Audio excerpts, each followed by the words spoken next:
All right, everybody, welcome to the Whisper. Is this Whispers in the Fog or Killer Mains? I don't know what to call this one. Welcome to the podcast, everybody. They're the same thing, anyways, at this point. Today, we're talking about the Skull Merchant changes that everybody and their mother is talking about right now. My guess that they would like to introduce themselves. You know that meme from GTA where it's the guy walking down the alley and he just goes, "Oh, poop. Here we go again." Yeah, CJ, yeah. I definitely feel like that's how Skull Merchant mains feel with these changes. And that's how I feel because I think this is like the second or third time that I'm here to talk about this crazy nightmare creature of a character. Second. Second? Yeah, we and you only talked about it one other time. I feel old. That was after the butchering. Yeah, the shotgun nerfs, as I like to call it. So, before we get into this, we had a conversation a little bit prior about... So, we'll get into Skull Merchant specifically, but we were talking about other characters in other games that have been reworked, and trying to find the closest comparison to what happened to Skull Merchant. Because there's a lot of instances of what's about to happen that has happened. Yep. There was Symmetra in Overwatch, Brigitte to an extent, depends on who you ask. Sombra with her 20 reworks in a row. Sombra, there was Mordekaiser in League, Urgot in League, Skarner in League, Aurelion Sol in League. Aurelion Sol in League, pretty much 20 other characters in League. In the case of Dead by Daylight, we have other instances like Onryo, Trickster, Freddy. Xenomorph to a degree after the nerfs. And Freddy, that's another good one. But the thing with a lot of these, and the reason why it was hard to find a comparison was... So, Mordekaiser is a good example. I had some people tell me it's closest to Mordekaiser for what they're doing. And the reason why it's not is because Mordekaiser was good. Not to say Skull Merchant was, like, bad before the butchering, because she wasn't. She was just, like, average, right? She was mediocre at best. It was like a B/C tier character. So, like B if you had no idea how to play against her. C if you actually had some semblance of a brain. Yeah, and then there was characters like Aurelion Sol in League also was brought up a lot. It's like the difference there was that Aurelion Sol was also good. He was really good. It was just his play rate was, I think, the lowest in the game at one point. It was a really low pick rate. So that's why they reworked him and basically... And they didn't say this exactly, but they basically said, screw you to the mains. And that's kind of how they're treating the Skull Merchant rework at the moment, too. Well, we'll get into that one later, because I think it's a little bit more complicated than that. Yeah, we'll get there. The other one I brought up a lot was Urgot, because Urgot was made bad on purpose before his rework. The thing with all of these, though, because even Skarner was brought up for the similar reasons, the thing with every single one of these, though, is I think it's hard to find a comparison, mostly because we don't know the after effects yet. True. Because Mordekaiser's rework was seen as a success, and even the Mordekaiser mains actually kind of enjoyed it. Urgot kept a lot of his old stuff, but in different ways. Like, his ultimate was a repositioning ultimate. That was his ultimate. And they moved it to his E, that was still a repositioning thing, but it was a dash.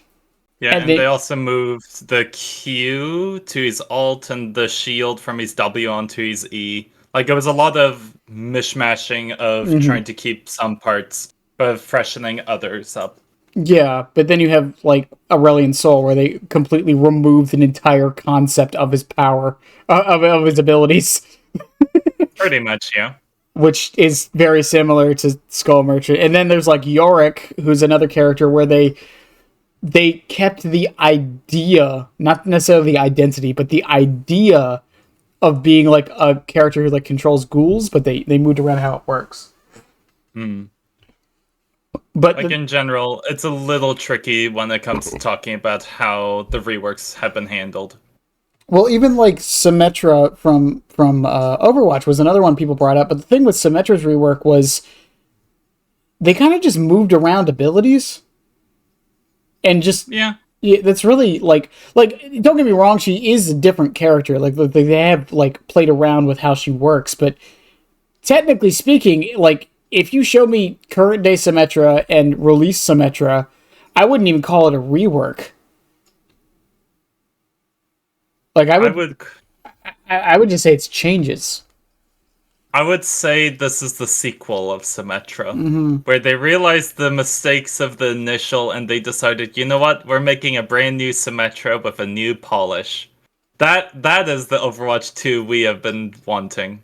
Well, it's just like Brig. Like technically, they didn't even rework her. All they did was they removed the stun and made it a knockback, and then they added it back when they changed her again.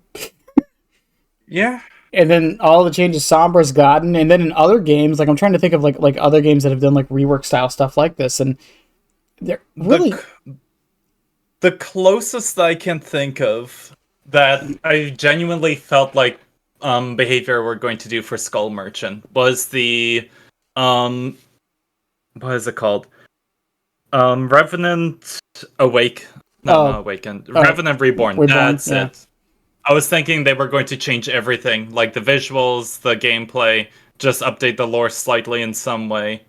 Like I was thinking that would probably be the direction they would go if they wanted to completely start a brand new canvas for Well, Skull Merchant, but at the same time, that causes a few problems. But we'll get there. but that's another good point though with the whole lore thing, because I know a lot of people are saying like this new version doesn't even fit her lore. Um, I don't. Has Dead by Daylight ever like they've retconned lore? Have they ever outright changed it though? I don't think so. Like they tend to go more the retcon direction because it's like, oh, this is the entity's wibbly wobbly timey wimey magic. It's able to send people from time and space and all that other fun stuff into different places, which is what happened in the case of Legion, where it's like, well, Julie got the first stab, but no, in this universe it was actually Frank, or in that universe it's Joey, and it's just like, make it make sense. Behavior, please. But Meanwhile, behavior don't care. They're just like, you know what? It's a multiverse. because As long as we get the core beats down, everything is okay. because for the basic idea for the rework, I'm not going to go into the nitty gritty, but the big thing is they're removing claw traps and they're adding Skull Merchant the ability to pilot her drone and drive it into the survivors, basically. Now, there have been a lot of comparisons. Honestly, I think every single one is correct in some way, shape, or form. The Victor comparison's been made. I've compared it to Houndmaster more than Victor, personally. Because the way it sounds is that you're... Because this is the other thing. This is just a preview. We don't know specifics, Yeah. which I don't think means that we shouldn't be able to talk about it. I don't understand that logic some people are having. Or like, well, we can't say anything because we haven't played it yet. They're literally giving this to us so we can say something. Like I will say this. This is definitely the one benefit I will give behavior because of the design preview. I think they still got burned from the twins rework and what happened with Onryo and Trickster. That they're just like, you know what? We are sick and tired of the stupid players where we're trying to make them happy, but then we make the changes and then they're more angry. So you know what? Here, we'll brainstorm, we'll throw it on like a Microsoft Paint thing. We'll get the people to give their feedback, and if they like it, cool, we'll post it into the PTB, and then they test more of it. But if they don't like it, well, we completely throw it in the dumpster, and we don't waste time because I can tell you they feel really really upset about what happened with twins. I mean, to be fair, it's like one of those because this is the thing with rework, and this is why I'm actually commending behavior a bit on this because like I'm glad they're doing it this way. Not the actual rework they're doing to Merchant, but the fact that they're showing us their idea first before You they know, actually even do anything gameplay wise. Because for all we know, they haven't even workshopped this yet. They haven't even like implemented any of this gameplay wise for testing yet. This yeah, might I'm thinking this is super duper early on. If I were to give like a quick brainstorm, of what's going on. I'm thinking the design preview is just ideas being tossed at the wall to see what sticks. Then they go to the Q&A process where they look at the player base and go like, this is a niche killer. It's a little bit tricky to get the beats down on them. So let's give it to the audience. Let's see how they feel. Speaking And of, then if it doesn't work, I'm suspecting they'll go back to throwing ideas on the board, then go back to Q&A. If it goes through, then work to PTB cycle, then live. speaking of the Q&A section, they did give everyone a survey to fill out. I have a major criticism with the survey. I have a big criticism with it as well. It asked one question about how the player felt playing Skull Merchant. Almost every question on there was about going against her. None of them were about how do you feel this, like, how do you as a Skull Merchant player feel about these changes? None of that was asked. Or a killer player, I should say, not a Skull Merchant player. Like, it was more so survivor-sided. But in the case of that one, I suspect they still feel a little bit burned after the goofy antics of Skull Merchant and what she'd caused with the game. But I will say, the problem I had with the survey was the fact there wasn't a question where you could type in answers. Because in the case of a rework like this, you can't just jot it down on a rate from 1 to 5 stars how you feel about each section of the power. Because there's a lot of intricacies that you could go into. Like, I personally like the red light, green light idea. I think that's a cute idea to reward the concept of tracking. But at the same time, I also think the drone being a hybrid of stealth and scouting drone is a cool idea too. But then we get to the other stuff, and it's just like, well, what happens when you merge the hybrid drone with the other parts? And it's just like, how do I explain how I feel about each segment? And the other thing too is like the whole piloting the drone thing. I actually kind of like that idea. I don't like that it's basically a skill shot to damage somebody. That's what I don't like. Because my idea for reworking Skull Merchant, and I think I've told you before, is she basically she doesn't set the drones up manually like in the same way. She doesn't like have them in her pocket. They're like already on the map and she controls where they go. That's how I've always envisioned it.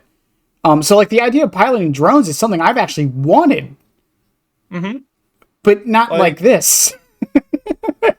Yeah, like, it's just really tricky to talk about with the rework, because right now we're just getting numbers. Or not even numbers, we're just getting like a broad idea of what they want to do. So it's a little bit tricky to talk about certain elements. Like with the dash. Is it a dash that is just completely straightforward, like an artist crow? Or is it more so you can control it, but it has a certain angle that you can turn, like Pinhead or Chucky or Pinhead, and like we don't even know if like it can go over things. We still don't know that.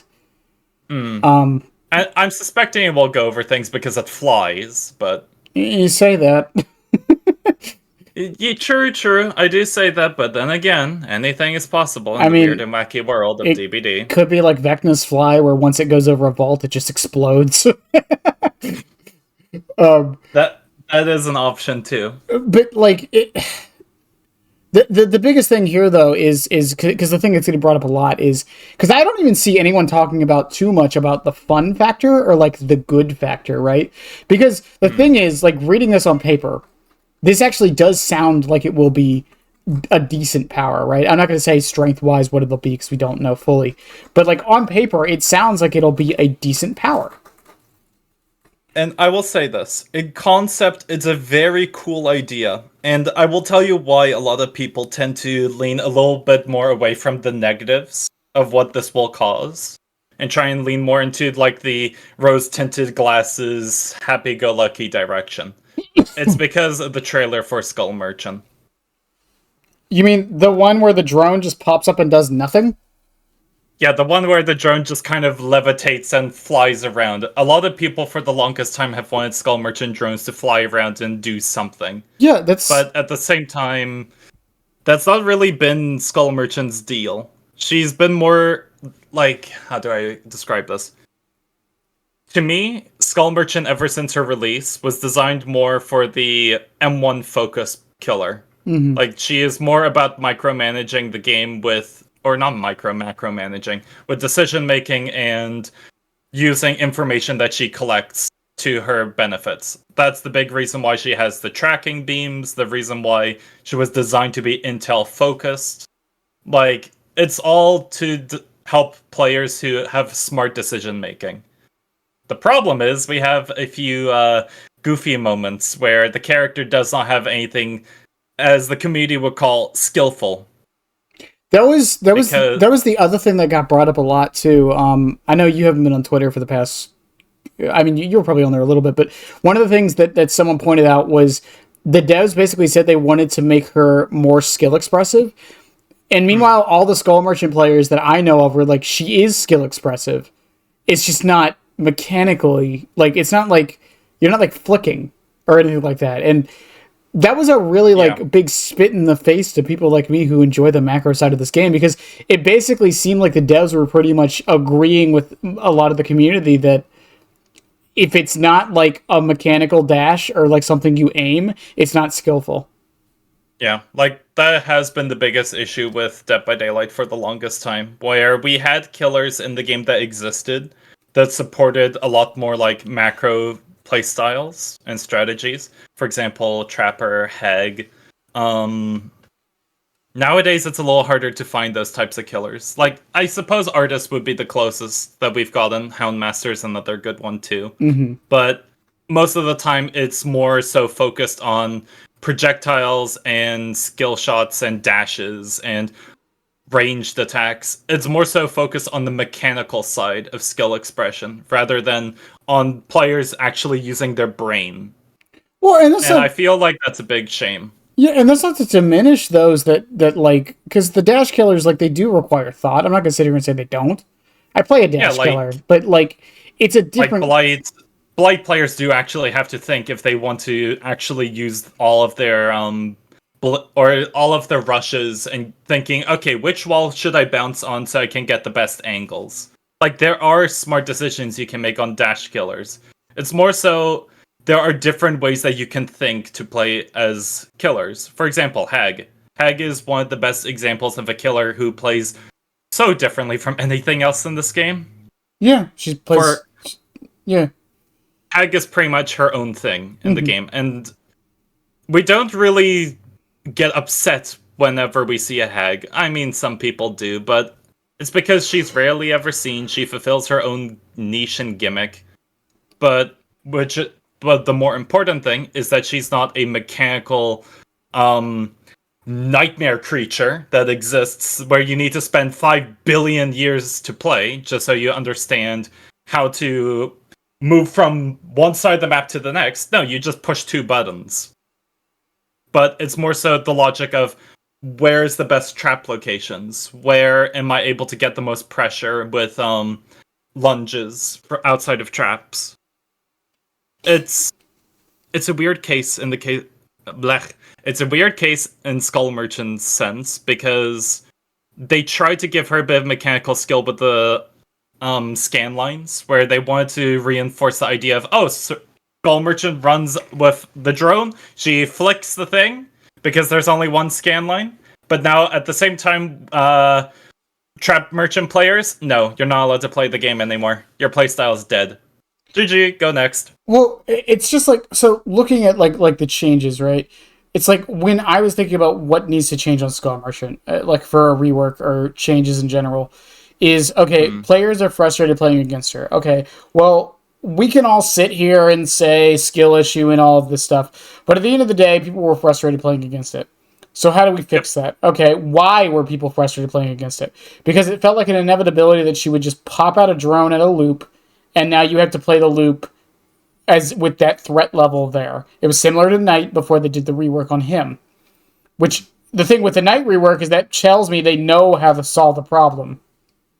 So if the problem is she can just shit out a drone at a loop, and that's the part of the boring part, again, why not just make it so she can't, she just doesn't have all of her drones like in her pocket? I will say, when we did the first interview on the shotgun nerfs, I Hmm. gave an idea that the drone is disabled for 10 seconds when you plop it at first. Hmm. And I still agree with the changes that I mentioned with that interview. Like there are a few things I think I would change. Maybe I would keep hinder with the rotation. But a lot of the things that I said back in the days of old when we talked about the shotgun nerfs, I still agree with for a rework concept. Well, because the other thing with this is like, how to, like, again, the problem is just like, this is the thing. And, you know, I brought up Chucky a lot another podcast I did recently with Revium and Code. And it made me realize just how, as much as people, the Chucky community is very unhappy with his current state, it did make me realize how good the devs have been about trying to fix a lot of the problems Chucky has as far as player frustration went. And again, with the night changes, it seemed like they did the same thing without completely removing what made the character the character. We can argue about Scamper, but honestly, I don't even want to know the headache of trying to balance that correctly. Which I think is part of what's happening with Skull Merchant is they just don't want to. It seems like instead of like trying to figure out what they could do to make the drones more reactable as far as like in a loop and more interactive, Mm. they were just like, okay, let's get rid of the whole scan, or not the scan line thing, but the claw trap thing, and make it so it is just a dodgeable skill shot. Yeah, like this whole rework has been a little bit of a head spin for me because I'm going to say this right away, or I should have said this earlier during the introduction. I am a former Skull Merchant main. I played the character when she was first released onto the PTB. I played through the chess meta, and more importantly, I played Chess Merchant. And during that time, I played her more as a M1 enhancement killer. Mm-hmm. When 2.0 came out, I played her more as a trap based character because I've been wanting and begging for a brand new trap killer for who knows how long in this game because I think the trap idea of archetypes of characters are cool. I think Hag and Trapper are cool. I just don't want to play Hag and Trapper because they are aged as well as milk, especially with how the game functions as of now. In the case of Skull Merchant 2.0, I thought the rework was really good. I thought there was a lot of interesting ideas that were brought to the table. And I'll talk about Chess Merchant throughout this video. Well, But well, overall, I thought the idea was cool. But then Behavior decided, no, it's not cool. We're going to delete everything. Oh, well. and I'm glad to see my video recovered the old breakable walls of Midwich. That shows how old this video is, huh? um, the thing with that's another thing to be brought up because the thing I've noticed is that a lot of people who enjoyed Skull Merchant 1.0 actually do like this change. And a lot of Mm. people who enjoyed Skull Merchant 2.0 don't like this change. And I think that's the bigger problem than anything else is that it feels like they shafted the people who enjoyed because correct me if I'm wrong, 2.0 was in the game longer than 1.0, wasn't she? Um, I'm not entirely sure. I think 2.0 has been out longer than 1.0 now. So, But like, it leads into question, like, why not go for the one that's been in the game the longest? Or, I don't know, crazy idea, try to appeal to both of them, the groups? I was going to mention one character in this game that did that, and that's Onryo. Yeah, Onryo's third, like, we can argue about how good or bad it is, but, like, strength-wise, but I think concept-wise, I think they did a good job with it. Yeah. Like, I will say that, in my personal opinion, Onryo 3.0 was probably one of the best reworks anyone could have done for a character. Because the issue with 1.0 was that there's the slugging playstyle that everyone finds really boring, no one enjoys it. But at the same time, the Unreal players find her pretty cool for her map control and the fact that you're able to do smart condemn plays. But there were just the unlucky few who decided, I want to do mass condemn, and that is all I want to do. And it was tough to do Mass Condemn with 1.0. And the character was really weak, especially when it came to switching between Manifest and Demanifest. Hmm. And the flicker that she had was a lot weaker with before they added Raiko's watch, I believe. Partially based. Yeah. But then 2.0 came out, and they're just like, okay, we want to make her stronger for the Mass Condemn Onryo players out there. The problem is the Mass Condemn Onryo players really like the slugging Sadako strategy, because that is what helped make Mass Condemn even better. And they decided to go in that direction, and it kicked all the people who liked her map control because it added the 10-second cooldown. And then they're like, wow, we didn't solve the problem, and we made her actually worse to play, or worse feeling to play.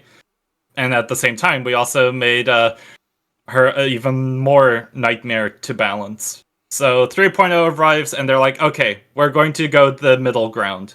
We're going to support the people who like her unique form of anti-loop with the flicker between Manifest and Demanifest, and we will support Mass Condemn by not making it a global, but instead making it through multiple bubbles on active TVs. And I Yeah. thought that was a cool idea.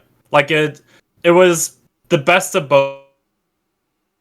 To cut out. Unreal 1.0 fans were happier. Unreal 2.0 fans were happier. The character was a little bit more trickier to get value because slugging Sadako got nerfed, which was necessary. I'm thankful they did that. And overall, everything was right with the world. No one had any qualms with 3.0. There are a few balance antics that are going on right now, and I know some people think Onryo could use a buff. I personally think she could. As for what they could do, I don't know. I don't play Onryo. Or I do, but I don't main her. Like, but But even like another character that was very recent that this similarly happened to was Freddy, right?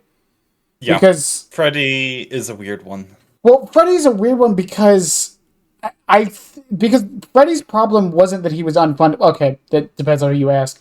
Freddy's problem wasn't that he was unfun to play against, right?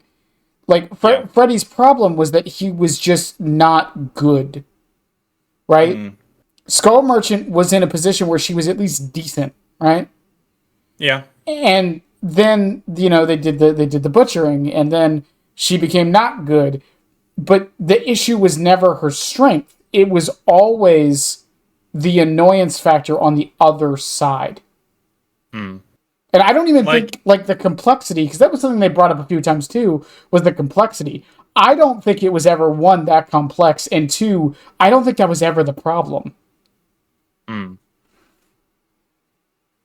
Like, In the case of Freddy, I will say I do like they decide to stick more with 2.0 Freddy mm, rather than just trying to go back to 1.0, especially since 2.0 Freddy existed in the game for a lot longer than 1.0. I will admit I do feel bad for the Freddy 1.0 stands. Like, they have been starved by behavior, but we've known Freddy more so for the dream palettes and the snares and the TP. And it was very clear they didn't want to go the same direction with Freddy, where we just got the character and turned them into something else, because they realized the mistake that caused. So instead, they decided, you know what, we'll take what we have and we'll update it with what we got. So the snare, instead of being a trap, is a projectile that you fire. The dream palettes play with the dream antics of Freddy being a trickster character. It's still there, it's just a little bit different. And in the case of the TP, they just buffed it up so it actually is a proper TP. yeah, and then there's also like again, like this actually does move over to Skull Merchant a bit because they took Freddy from okay, he's not a trap killer, but he was a pseudo trap killer. They took him from a Mm. pseudo trap killer, and now he has projectiles, but he does still have the trap type playstyle with the pallets. Yeah, like this is the weird thing with Freddy, because the difference between Freddy and Skull Merchant is that in the case of Freddy, they still kept the parts that made Freddy 2.0 2.0, but they just souped it up a little bit so that way it fits more with the gimmick they're trying to go with him. In the case of 3.0 Skull Merchant, they're just keeping the drone, and that's pretty much it. The detection zones, or whatever you want to call it now, that's just an old remnant because they're just like, well, we gotta make the 2.0 stands a little bit happy.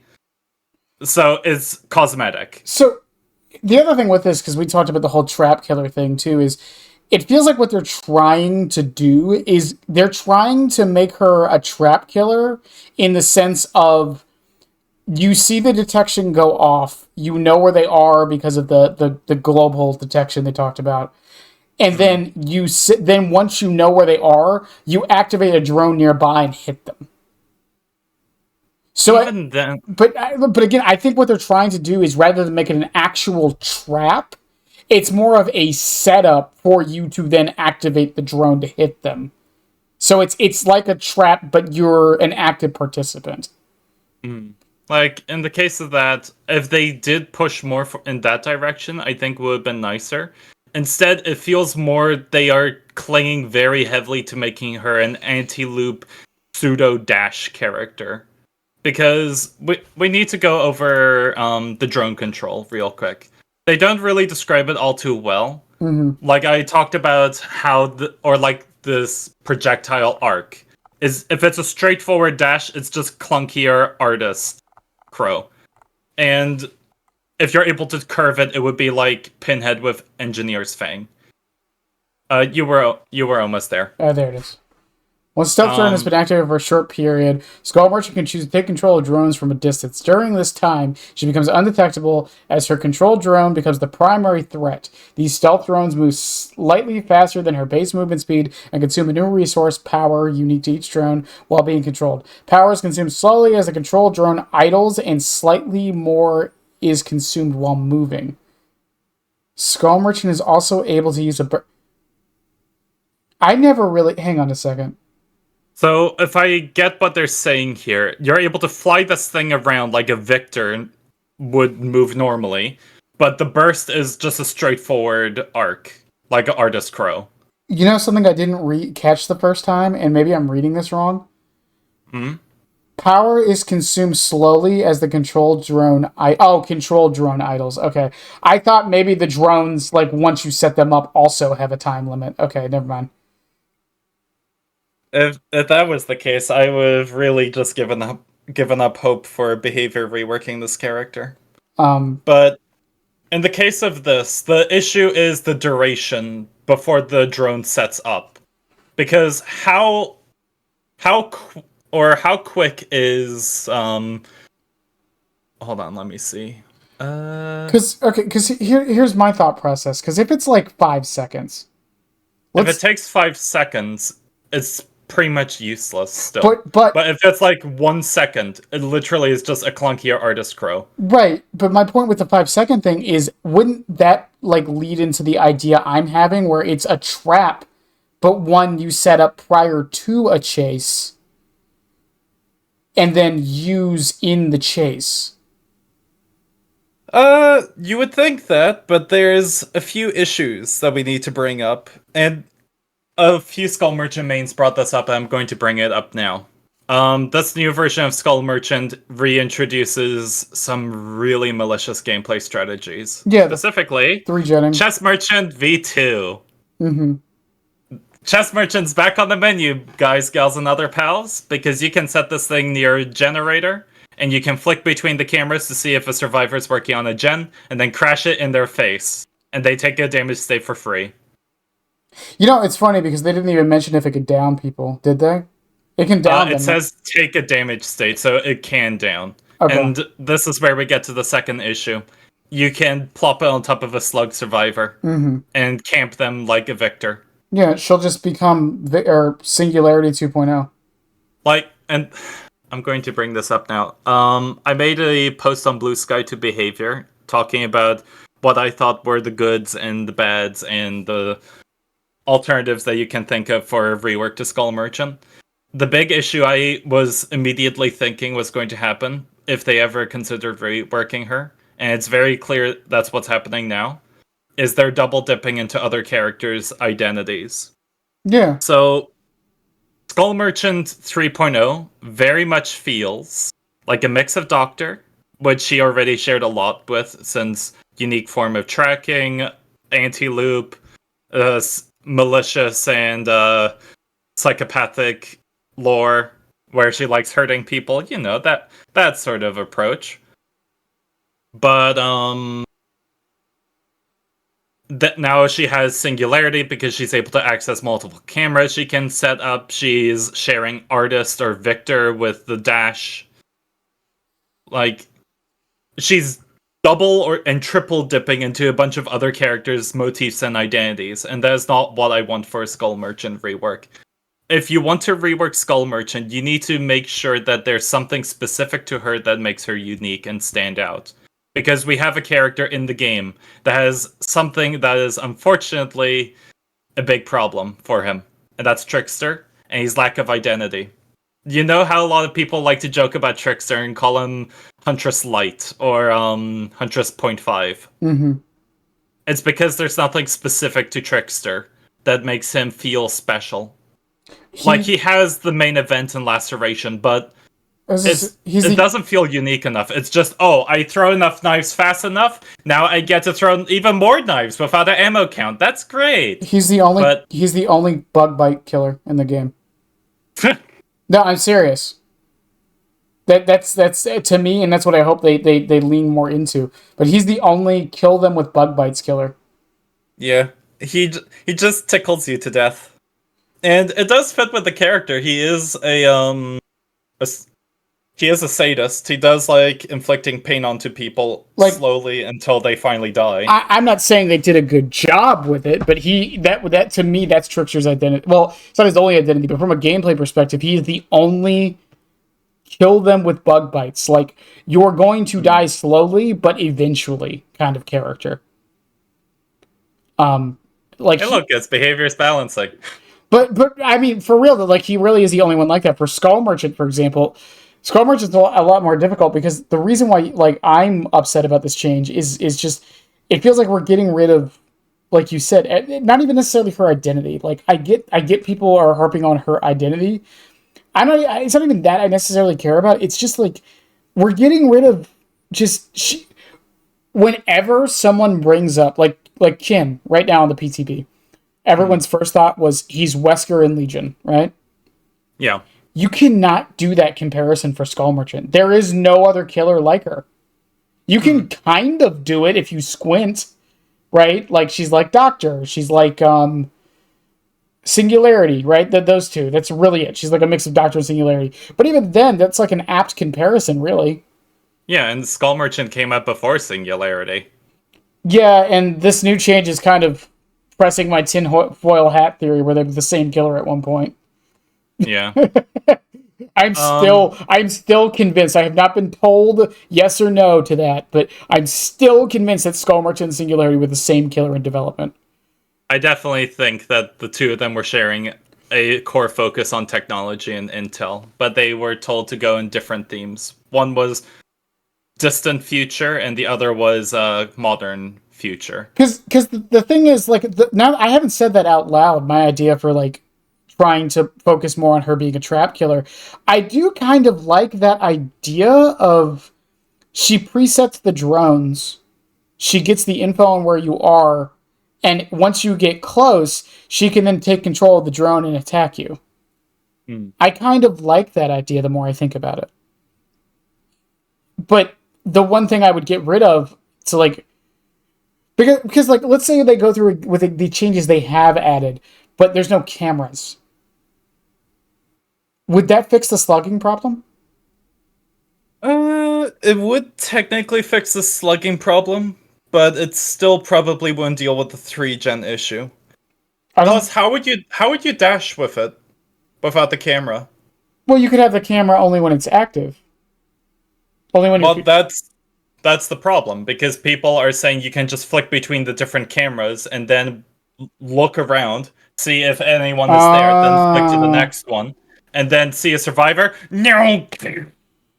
What if we just make it so the drone blows up after you get out of it?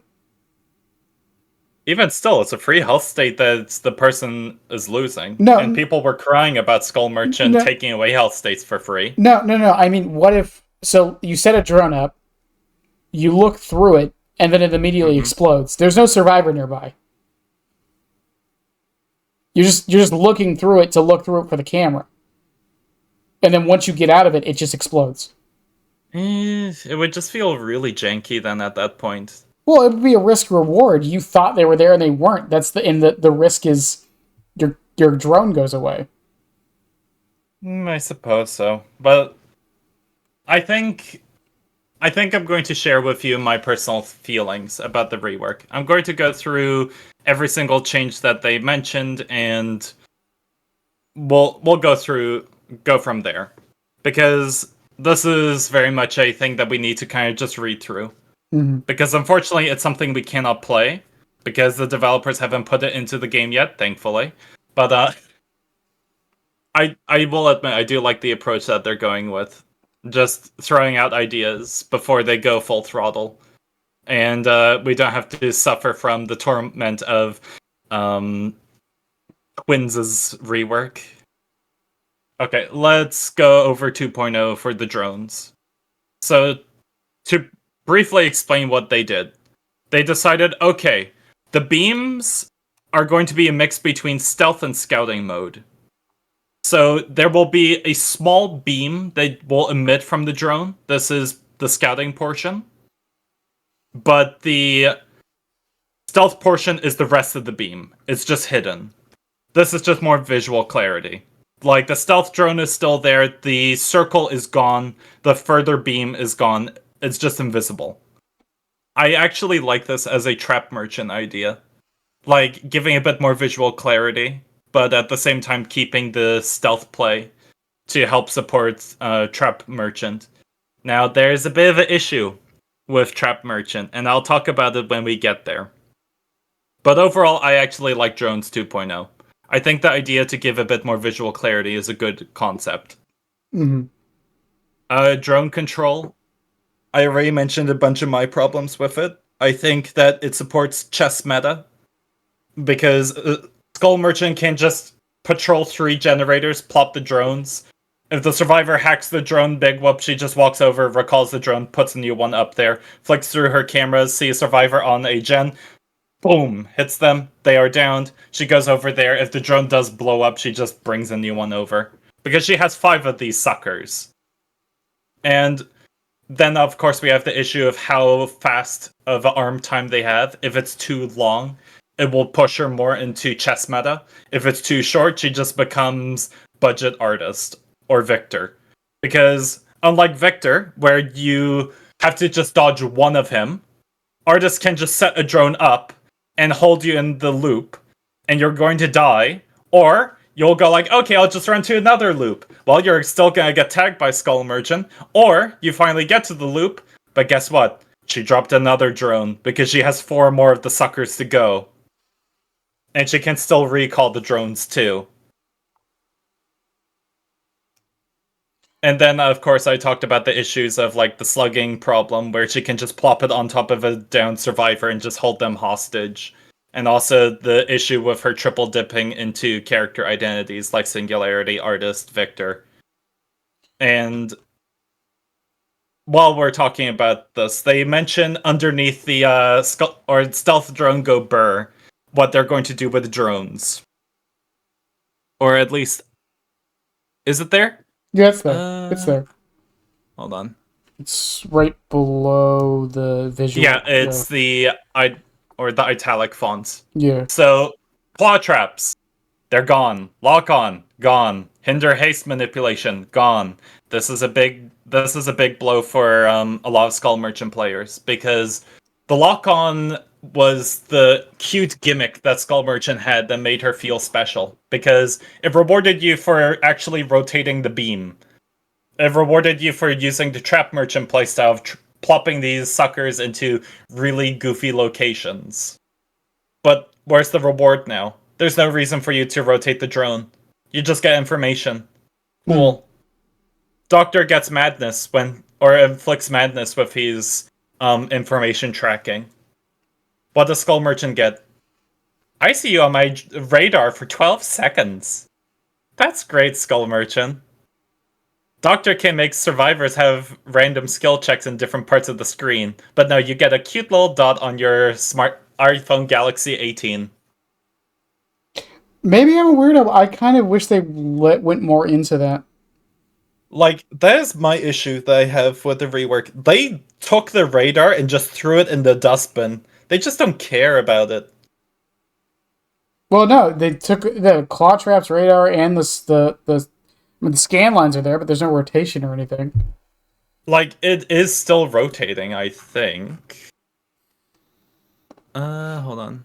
But like again, the thing is, it's where Yeah, rotating detection zones. The scan lines still rotate. It's just you don't get any lock-on stacks or claw traps, which was the reward for you actively going to gain intel.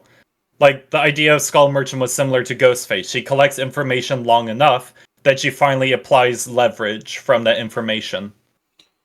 but again, like going back into this idea, like we really do need to consider though what is because as much as we all don't like this, what is behavior trying to accomplish with this? Like genuinely trying to accomplish. Well, they say it at the top of the screen. As we look to reworking Skull Merchant, we aim to strike a balance between fun to play as and against, preserve the intel focus of her kit while making it intuitive to understand for both sides, and move away from a passive power with limited player interaction and embrace a more active playstyle while ensuring her power is compensated in interesting ways. Uh, Speaking about ensuring power is compensated in interesting ways, let's talk about drone hacking. Mm-hmm. Because this thing is as easy as picking up a penny. Because I know a lot of people think that hacking a drone is so difficult and it includes so much turmoil. You push 5 buttons. It's WASD on PC. I don't know what it is on console. Honestly, I don't even want to try and figure that out. Console scares me. Console or controllers hurt my hands. Mm-hmm. But the reward for hacking a drone right now is just, oh, drone is disabled for 45 seconds. That's it. The reward you get from 3.0 is disabled. You see the aura of Skull Merchant. Mm-hmm. I'm sorry. I thought Skull Merchant was the intel gatherer, not the survivor. Isn't she undetectable though? No, she doesn't even have undetectable anymore. She only gains undetectable when she's accessing the camera. And I don't think they say it lingers either. I think they're removing the lingering undetectable that she has from plopping down the drone. I mean, in theory, if like your drone's about to go down, you could just control your drone and they get no info. I think they will prevent you from accessing the drone if it's being hacked. Because you can't recall a drone right now if a survivor is interacting with it.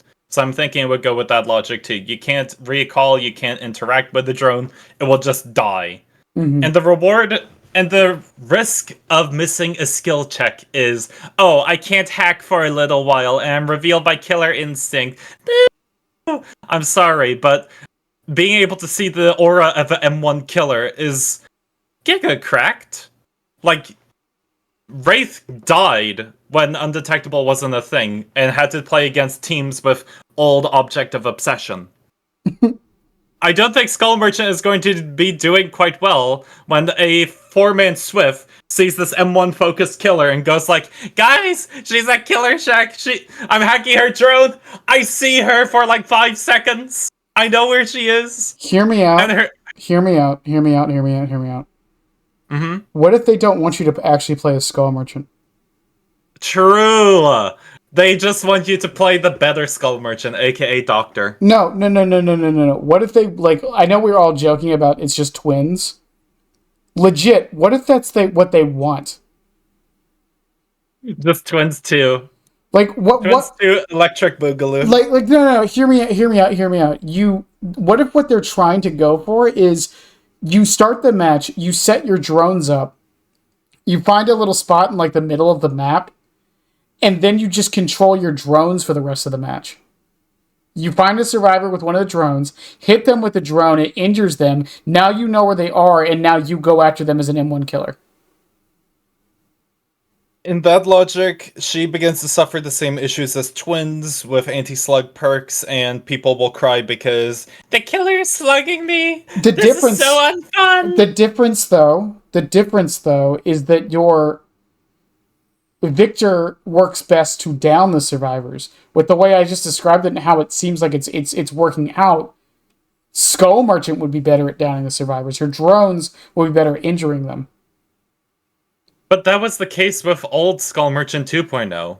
Like, in the case of the 3.0, they can still go for the down. Yeah, but And because of that, it's going to incentivize the chess meta yeah, 2.0. but she was actively next to the drone for Skull Merchant 2.0. In this, she'll be away from it. She would still be able to be pretty much clustered next to the drones, because if she wanted to purely go for a 3-gen hold, she would now have pretty much armed Huntress hatchets aimed at survivors' heads if they ever attempted to do a generator. Yeah, but I'm talking about before the 3-gen part. Before the 3-gen part? Yeah. Even then, like, Skull Merchant could still lean very heavily into negative gameplay elements. And this is the big issue with the rework. There's just a lot of negatives that can happen because of oversights. Also, lockers. This is another one that I watched the video Pixel bring up. Uh, her drones become useless against a locker. Well, we don't know that yet. Well, I don't know about you, but I don't see tiny little arms on the drones. I don't think they're going to be able to open a locker. Well, how do we know the explosion doesn't go through lockers? It's an explosion. I don't think it's even an explosion. I think they just rammed themselves into you. If that's the It's case, just... I hate this more now. If that's the case, Hold on. if they don't Powers... actually, yeah, if the drones don't blow up when they hit somebody, that makes me even more mad. Here we go. If you hit a survivor or collide with an object during this action, the drone will be destroyed and return control to Skull Merchant. And it looks... Maybe it does explode, but I'm thinking it's more so you just collide the thing into the surface of Nia Carlson. But like again, like I'm trying to like wrap my head around, like because they said fun to play as and against, and the thing is, I actually do think this will be more fun to play as for the general player base, and I think that's the thing being missed here. It was the same problem the Twins rework had. It was the same problem the Singularity rework had. It's pushing more towards the general audience rather than supporting the audience that actually stuck with the character and spent time learning them. And it's not even just like the general audience that spent time learning them; it's the general audience that enjoys them. Like there are people who do generally enjoy Skull Merchant regardless of her gameplay. Yeah, And and that's what I think is the issue here. It's just like you're because like I said, Skull Merchant 1.0 people seem to actually really enjoy these changes for better or worse. But the thing is with Skull Merchant 2.0 people, they're losing 90% of the reasons they enjoy this character.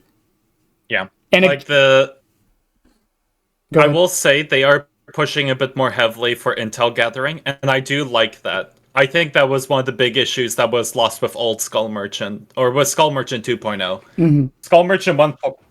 Oh, sorry. So Skull Merchant 1.0 focused very heavily on intel gathering, but the problem was, in the case that we saw with 1.0, there was just no reward for the intel gathered. Because you could know where a survivor is, that's fine and dandy, but there's no real incentive that you get for tracking them. Like, I guess you could say, oh, Lock-on's exposed effect is a good one, but what if the survivor's injured? I mean, exposed does nothing for you. Again, maybe this is just a weirdo sign for me, and I think we talked about this last time. I kind of like that idea of just a character that just can know where the survivors are at all times. Like, I think the idea is cool too, but the problem is what happens to the people who realize the really abusive strategies that this can result in. Because if we are going with 3.0's intel gathering approach with the red light, green light, and the the pretty much token scan lines, Mm-hmm. it still carries the same forms of counterplay that 2.0 carries, aka I can stand still, I can crouch, I can run and just stand still when the beam touches me. Mm-hmm. But now you can jump in a locker for the red light, green light thing too. The issue is there's still the big issues of the counterplay.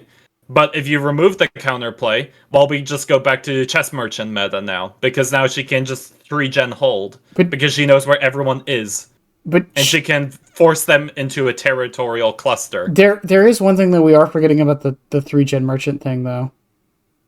Hmm. Gen kick limit wasn't a thing last time. Even and I was thinking about this today with the gen kick limit. Like we have gone new tools to help um, remove 3 gens from happening. For example, Deja Vu got its buff. Bardic Inspiration became an interesting concept that not a lot of people use, but I still think it's a good idea. It's cute. We got the Gen Kick nerfs. We got nerfs to Call of Brine, Overcharge, Eruption. A lot of the 3 gen holds, even Pain Res. Like the big reason they nerfed Pain Res was because it was used as a 3 gen stall. Mm-hmm. But even with all of this, Skull Merchant would still prioritize Gen defense until she gets everyone downed. Because with this playstyle, there's no reward to gaining all this information. You know where people are, but there's nothing for you to have to work with. What again though? I don't mind that as a concept. Like if you had something extra to allow you to get rewarded from this information. Like in the case of Skull Merchant 1.0 and 2.0, you had the lock on and claw traps. Mm-hmm. That was the reward. In the case of 1.0, it was a trade-off for the claw trap because it's like, oh, I remove a drone from the match, but now I have this thing that is an active trap that gives me information or gives Skull Merchant global information on where I am, aka a better red light green light system. And it is an actual threat I have to worry about because of the disillusion effect. But yeah, but I mean, like I said this before, I've gone on record saying like when Singularity was announced and like I was hearing what the power could do, I was actually disappointed. I Hmm. thought it was just gonna be a camera system.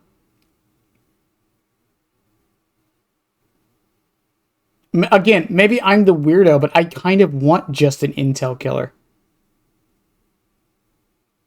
I suppose just the Intel killer is a good one too. But then we have Skull Merchant who's just like, no, I'm gonna turn my drone into AC 130 above now. Well, and again, Have the fun. the other problem with this is that we don't know the drone's speed. We don't know all you could do with it because the way it was described to me, I was thinking it was going to be similar to kind of you control the drone slowly until it gets Hmm. into a position you want it. Then you charge and then it goes in a straight line from that position, not from its starting position.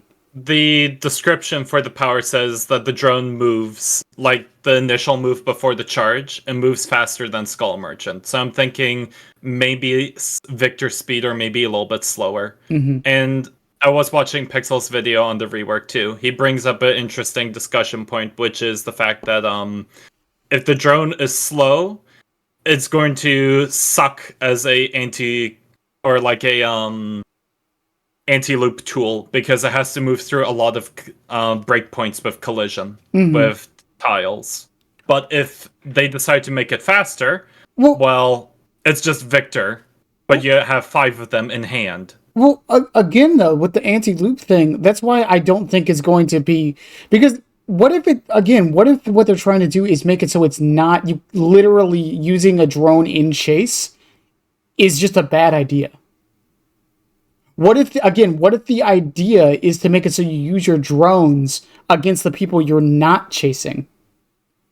In that case, people will find the easier way to play Skull Merchant like they did with 1.0 and 2.0, and that is going to be I'm just going to play chess chess merchant v de, I'm, and we're going to have to deal with that nightmare. but And again, although but she won't be able to do the 1 hour stall, people don't like spending extended periods of times in games because most Dead by Daylight matches last like 5 minutes less than. But But if she's able to hold games down for like half an hour, people are going to give up still, anyways. Singularity can already do that, and he's fine. In the case of Singularity, it's this niche group that are able to do the 1 hour stall. But most times in the case of Singularity players, they have the options to help them support the active chase. In the case of Skull Merchant V1, which was the chess meta, she didn't have anything to support her. But She didn't have anything to go for an active chase that was the easier route. that's my point. That if they're slow enough, if the drones are so slow that they can't be used in chase, and they're meant to be used on people across the map that are unaware, I think that's my main point. Because Don't forget, there's also the fuel meter. yeah, so that's my thing. So if they put them next to a generator and they're slow enough for survivors to react to them activating, then I actually don't think it'll be a problem. Because then the survivor could just position them, unless it's like one of those dumb gens that like only one person can get on, they could just position themselves in a way where the drone physically can't get them if they're on a gen. Maybe, but we also have to take account the drone speed. Maybe it can circle around a drone fast enough, like Victor. And don't forget, this is the way they describe it. It's the moment that you press charge, it just goes. It's not like Victor where he has to charge the pounds. Yeah, but even if it's just goes and it's in a straight line more than likely, and if that's the case, then it's even easier to preemptively dodge it. You just find a spot with a corner or a generator that you can hide behind. Maybe, but you still are able to control the drone before you press go. Right, like the only problem I see with that would be back revving, but that's a whole separate issue, and again, that comes down to the speed. Yeah, and that is the big worry that a lot of skull merchants are having at the moment with the rework. The idea that you just fly the thing into a survivor's back and then are just like, all right, I am right on top of you. I'm going to press charge. Oh, you die now because GG easy. Go next. Well, that's the other thing too. If it has enough of a cue or a wind up or something like that, then doing that would actually be terrible. Because Like it'll end up like Chucky, where close range slice and dices are almost impossible to hit.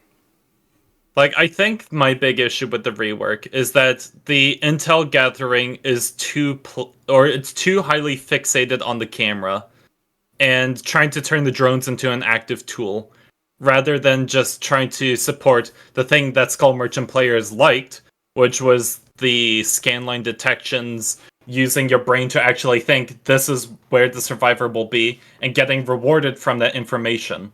Because the reward was the lock-on and the claw trap. The claw trap, in my opinion, was the thing that made Skull Merchant really interesting. Because we had the disillusion effect to this day, I still think is the coolest idea they have ever had for a killer. And it's still a shame that they don't play with that more often. I think the problem with it was the inevitability it caused. Like, one idea that I gave when we talked about reworking her in the initial podcast, when we talked about the shotgun nerfs, was instead of breaking the pallet, what if you still have the option of I can vault it, the claw trap latches onto the pallet with the remaining battery life, and if I vault it again, then it breaks. That was the idea that I had proposed. And then, of course, I introduced a bunch of other ideas too, like what if drones start disabled for 5 seconds when you plop it down to remove or killers just running into the survivor's back and plopping it at a loop. I introduced the idea of the overclock to rapidly spin the drone like a Beyblade. But okay, going back to the design philosophy here, what were the other things they stated? Hold on, let me go over them real quick. Strike a balance between being fun to play as and against. Okay. I can tell you that she will feel a bit more fun to play as because she is going to be a bit more generic in the fact that she is just another dash killer because I am driving a drone. I'm able to dash forward with it like a Victor or Artist Crow or a Pinhead chain or Houndmaster dog. This is so much fun. Meanwhile, survivors are just like, can we get rid of this drone sitting near 3 generators or on the slug person? Okay, but okay, look, that one in particular, because I do want to bring up the idea of niche killers, because Niche killers is a big discussion point we should raise. like, again, in other games, and they'll tell you, like, a lot of game developers in other games will tell you the same thing. They don't like designing niche characters because and it's not even for like the cynical reasons. The cynical reasons are there, right?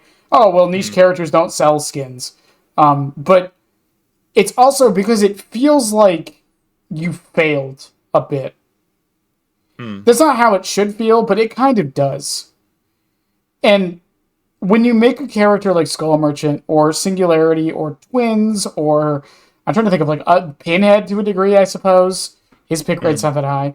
The problem with those is that now you feel like this character is kind of just wasting space and has the potential to be better for the game in a popularity sense. Yeah.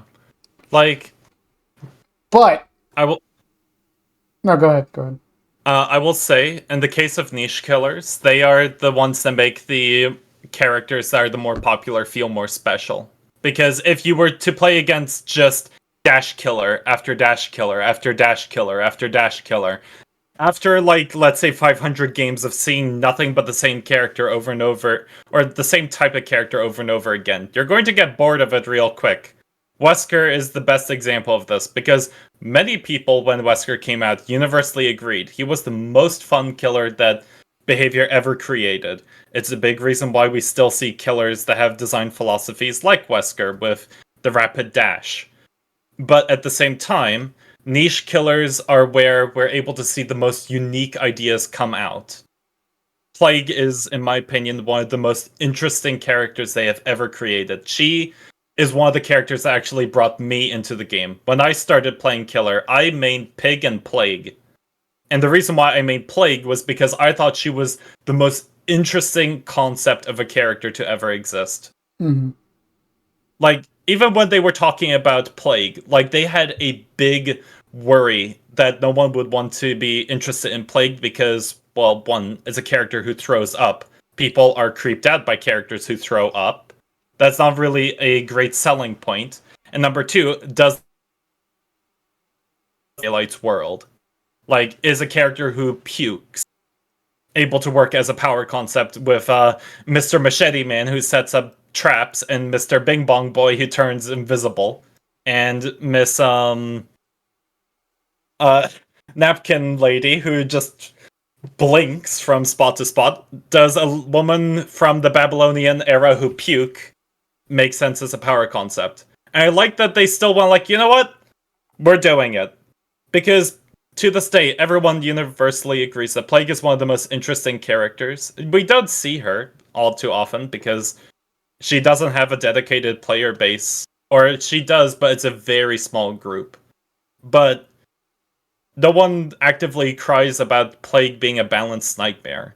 She provides something new and engaging that people like. And I feel like it's where niche killers were able to see the more creative ideas flow. And it helps make the game feel different from play to play. Well, the problem though is, and we've seen this because, and I'm gonna probably, I don't know if this is a killer main take or just a bad take to say. One of the things on there was we want to make sure she's fun to play against. Does that have to be a priority? That's a genuine question. Like, if she's that niche, where you're barely seeing her anyways, does she have to be? And again, fun is subjective, so this is a hard thing to determine. Does a killer have to be fun to play against? I think, in the general sense, if it feels like you're able to do something against the character, that makes it feel fun to play against. The problem that people had with old Skull Merchant was the fact that it felt like you had to do a full questionnaire of trigonometry and statistics and chemistry and figuring out the meaning of life just to counteract two beams on a drone, and you have to deal with 6 of them.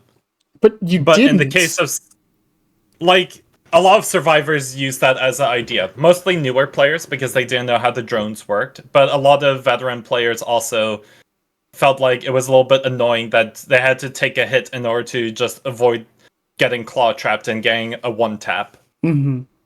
But at the same time, the one tap was not the big issue. A lot of people who were higher MMR, they're just like, you know what? We trade a health state. Big whoop. Skull Merchant still needs to get the down. Because the drones can't down, she has to do it. She has to run her. She has to sashay with her stiletto heels towards me in order to get the down. Well, And the thing I only bring this up because people have brought this up about Singularity recently, where Singularity isn't fun because he's just bulldozy. And again, the question is posed with a character with such a low pick rate like that: do they have to be fun to play against? I would say no. Like, we have a bunch of niche killers in the game that have unique forms of gameplay, but at the same time, a lot of people really do not like playing against them. For example, Hag. Yeah. Like, people still don't know how to play against a good Hag, and she steamrolls games, but for the people who do know how to play against her, she crumples. Another one is Plague. If you know how to play against a Plague, well, she kind of falls apart, but there are still things that she is capable of doing. Xenomorph is a very niche killer that not a lot of people know how to play against. Mm-hmm. But I see a decent number of survivors who set up double flame turrets in a single spot in order to secure the removal of tail mode. Like, in moments like that, I genuinely find them really interesting. Because it shows the survivors are learning to play against these more niche groups of killers. It makes it feel more special. It makes the character feel more unique in the game. And not just, oh, it's another dash killer. I just moved to the side and they miss. And that's my main point with this, because if part of the design philosophy for the rework was to make her more fun, and I'm assuming what they're trying to do with that is make it so there is a possibility of a failure state that feels significant. Because I said the same thing about the Xenomorph changes. Why I liked the idea. They just did it in the worst way they possibly could, is pretty much what happened. Because I think what they were trying to do was make it so that as an individual survivor, you felt like the turrets were doing something. Mm-hmm. Because the problem was that they weren't. Like I say this all the time. The problem isn't that running Xenomorph into a turret doesn't do something. It does. It saves you time. It wastes her time. That's the whole point. But as an individual survivor, it doesn't feel like that. You feel like you're just delaying the inevitable. And I feel like Skull Merchant has a similar thing with the way that the Clawtrats work, especially if you're going against one who actually rotates the beam. Dear God, if you see one actually rotating the beam, run. Goodness gracious, you see the Skull Merchant whip out the iPhone Galaxy and she's actually playing around with the laser beam. You better start running, and you better start running fast. But again, it leads into a question: is that a problem? Because I get it, like people DC'd against Skull Merchant, like it was like 75% of games or whatever. That's a player mentality thing. Nothing's gonna change that.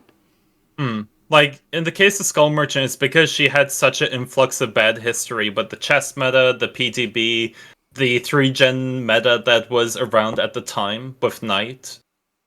And then the rework came out, but even after the rework, people still had the sentiment that, oh, this is the 3-gen killer. This is Kylie 3-genner. She is the character who can only 3-gen and do nothing else and requires no skill. And I think this is on point because, well, one, we didn't get enough content creators, or like bigger content creators, talking about the positives of 2.0. a lot of their more popular videos on Skull Merchant were still about 1.0 and the problems that she could cause. Mm-hmm. And they never really approached what Skull Merchant could do now. Now, this is not to say all of them. I did see Hens make an interesting video when 2.0 came out, talking about Skull Merchant being a really good stealth killer. And I agree, Skull Merchant is a really good stealth killer. But that's it. That's the only positive video I really saw on Skull Merchant with the 2.0 rework. People just didn't do anything with the concept. They just went like, you know what? Skull Merchant 2.0 happened? That's great. I'm still gonna cry because of Chris 3 Well, Jenner, though. I always ask this question, though. Why did the perception of Knight change? I think in the case of Knight, And Larry. Both of them were also part of this. I think in the case of Knight and Singularity, they had other redeeming factors to them that helped to just alleviate their pain. In the case of Singularity, people knew that, oh, he is a much more aggressive focused character. He is more focused on the chase, and because of that, he can 3-gen technically, but he has no interest in doing that since he has a kit that supports the chase. He's going to go for the chase. That is exactly what he wants to do. He just wants to chase, chase, chase, chase, chase. You guys are lucky. You guys are lucky 3-gen Singularity just isn't popular because he can do it really, really, I watched really well. Not even just back then, but even now. Yeah, even now he is still capable of doing it, but he still has the tools to help support the chase variant of Singularity, which is what most people consider the more fun element.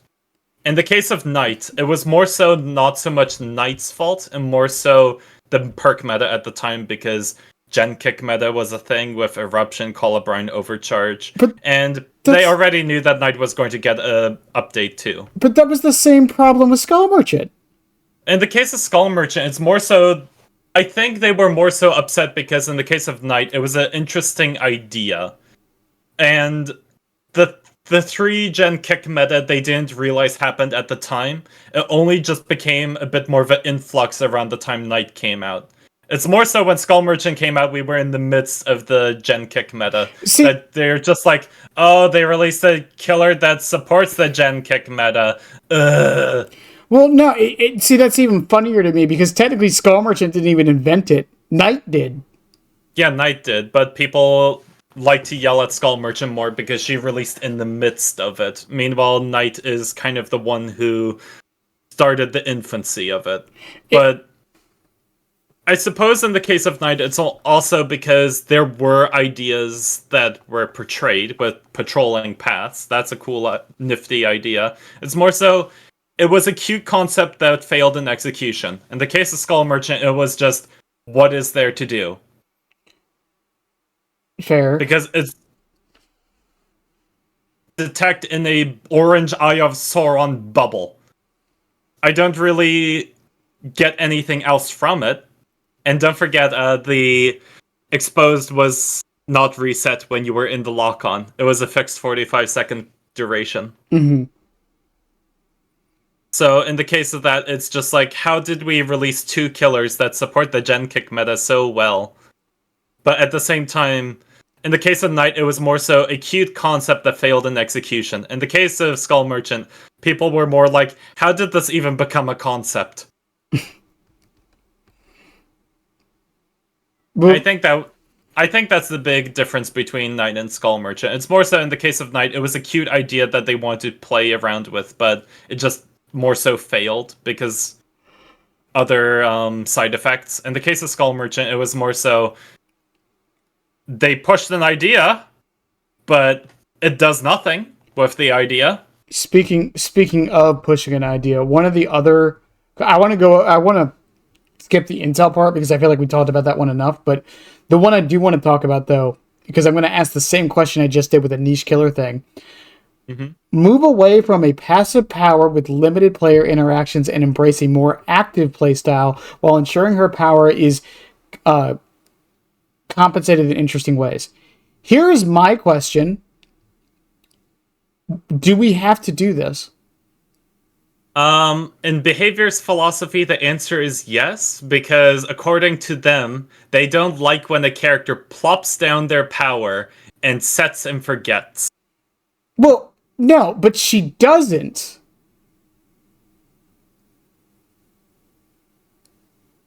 According to behavior, she does. But I mean, yeah, she plops it down at a loop, I guess, but she's still playing around it just like the survivor is. She's still rotating the beams, playing around, trying to manipulate them into them. Like, this was mentioned when the shotgun nerfs happened, where they wanted Skull Merchant to be more focused on rotating the beam. But the caveat of that side of, or that shotgun nerf, was that the trap play style for her was pretty much obliterated because you needed the two beams to secure injuries around the map. Mm-hmm. But this one it pushed her more into anti-loop territory. And as a result, it removed one of the three killers that was a trap killer in the game. Because we only have two, and that's Trapper and Hag. Mm-hmm. And I can tell you, if Behavior made Dead by Daylight, and with the knowledge they have now, Trapper and Hag would never exist.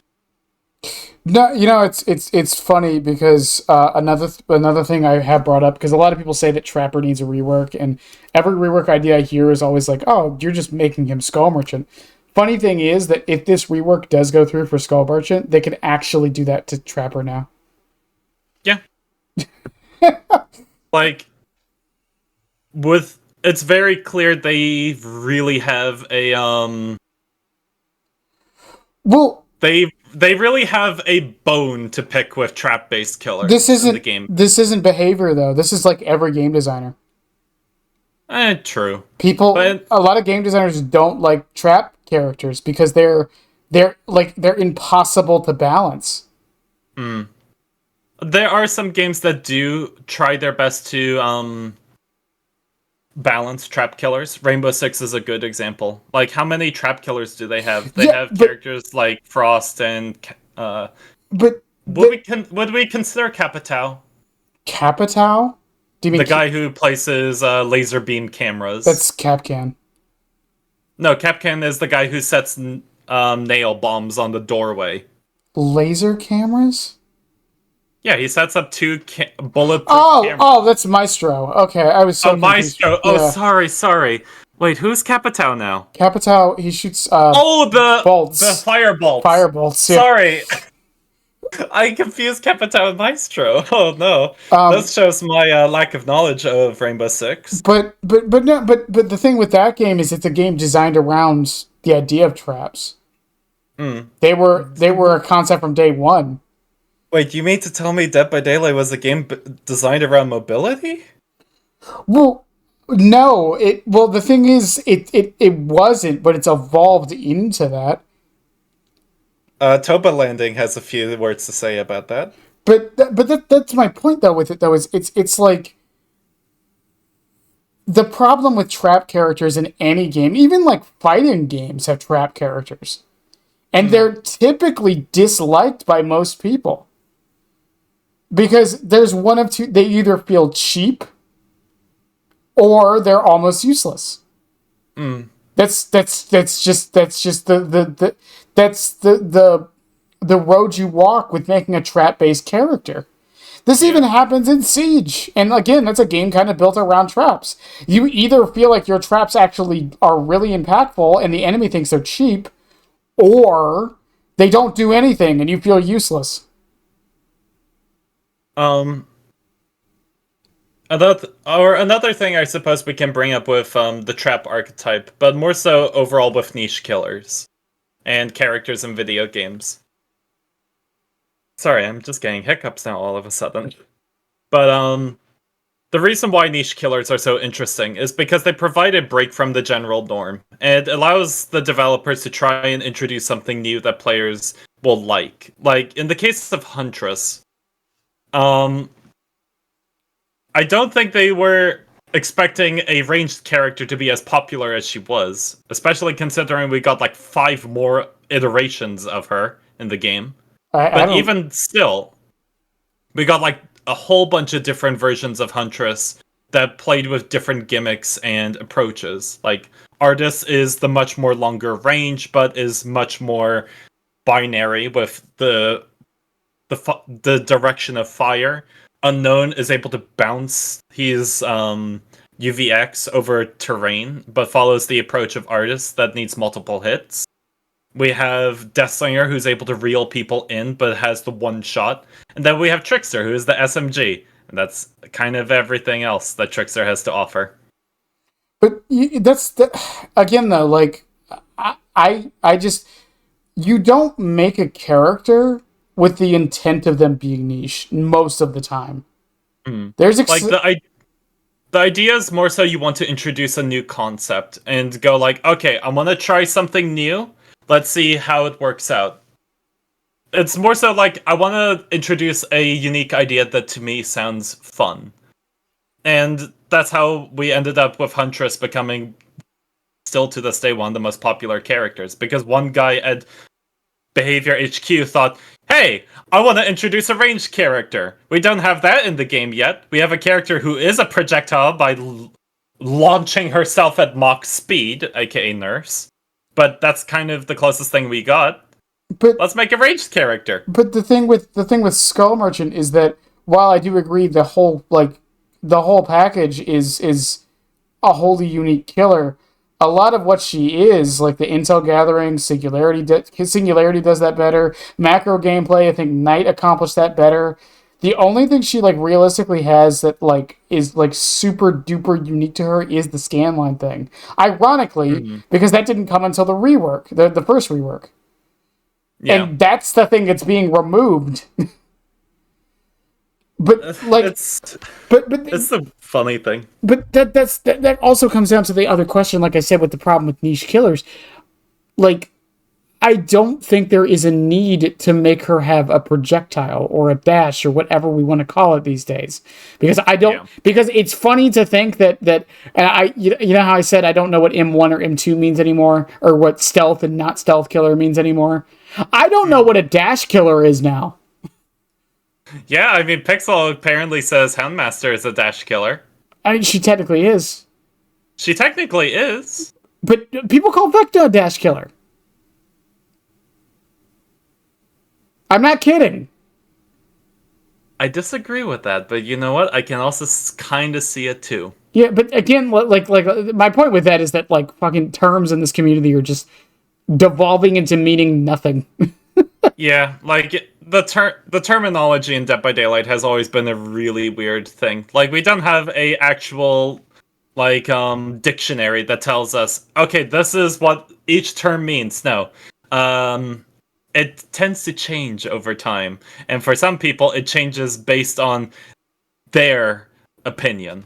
Well, No other opinion is factual. It's only my opinion that's valid. I mean, it's just like with the stealth. You brought up earlier that Skull Merchant is a really good stealth killer, and while I agree, I don't think she's actually a stealth killer though. It's a bit more of a happy accident because they decided, you know what, she'll be a little bit quieter with the clothing fabric, and Well, it just feels like it was just kind of there, not that it was designed around. That's my point with it. It's not like I said. The last stealth killer we got was Ghostface. I will die on this hill. He's the last stealth killer. If anything, and I've actually, some people argue with me that Wraith isn't a stealth killer, and I kind of agree with them to a degree. The only stealth killer in the game is Ghostface. Yeah. Like, I suppose you could say Myers, but even then, you would be like, well, he's more snowball heavy than stealth. He's stealth for tier 1 that he can't go back into. Tier 1, and even then, he's just a cosmetic. Yeah, he can't go back into it. It's not like he can switch his tiers or anything. Yeah. Like, in the case of niche killers, I think there are two instances where a niche killer occurs. It's either one where it's a cool idea that the creators bring up, where they're just like, you know what, I want to introduce a cool idea, and I really want to push with this approach. And it ends up not being liked by the majority of the audience, which is what happened with characters like Xenomorph, Pinhead, or no, not Pinhead. Let me think of some good examples. Twins. Well, Twins is a good example because Twins was the idea of, well, people want multiple killers on the map. Let's use that as an idea. They introduced Twins, but she never really took off with the core player base because, well, no one or not many people want to play a 12th century French woman with a goblin child in her chest. But at the same time, I think there are instances where the developers know a character will be niche, but they still want to experiment with it. And this is more so like early days when the game is out, where they want to expand the repertoire of the game. Specifically, what happened when they released Plague. mm-hmm. But I again, think, but like again though, that doesn't like a lot of these killers I wouldn't even say are niche anymore, other than Twins. Twins is like the only one who's really stayed. I wouldn't even say Plague is that niche. I think I've seen a Plague like 9 months ago, and that was the last time.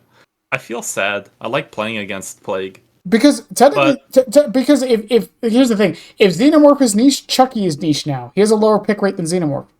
hmm, like niche in Dead by Daylight is a bit of a weird term too. It's like the terminology of Dead by Daylight, where it's anything and everything can mean one thing, but in the case of niche killers, like Twins is considered niche, but even killers that are like below 1% pick rate, or even reaching 1% lower than 2, might be considered niche nowadays, mostly because of the sheer size of characters in the game. Like, we have so many characters in the game now that no one can, or like, we can still main a bunch of characters. Look at me, I pretty much play every single character in this game. But I don't really main anything because my character got killed, but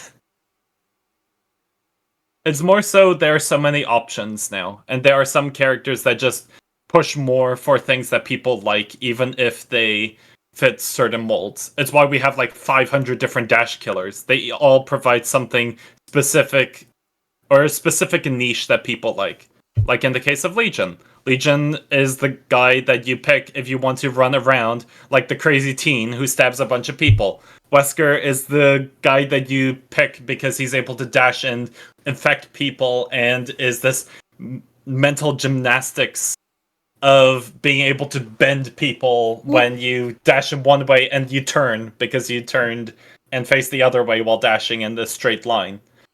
Blight is the character that you think on the fly which wall to bounce off of to get to the right angled next. In the case of trap killers, you don't really have any other options. It's Trapper or Hag. Dealer's choice. But the thing with that though is that because going back to that whole fun to play as and against thing too,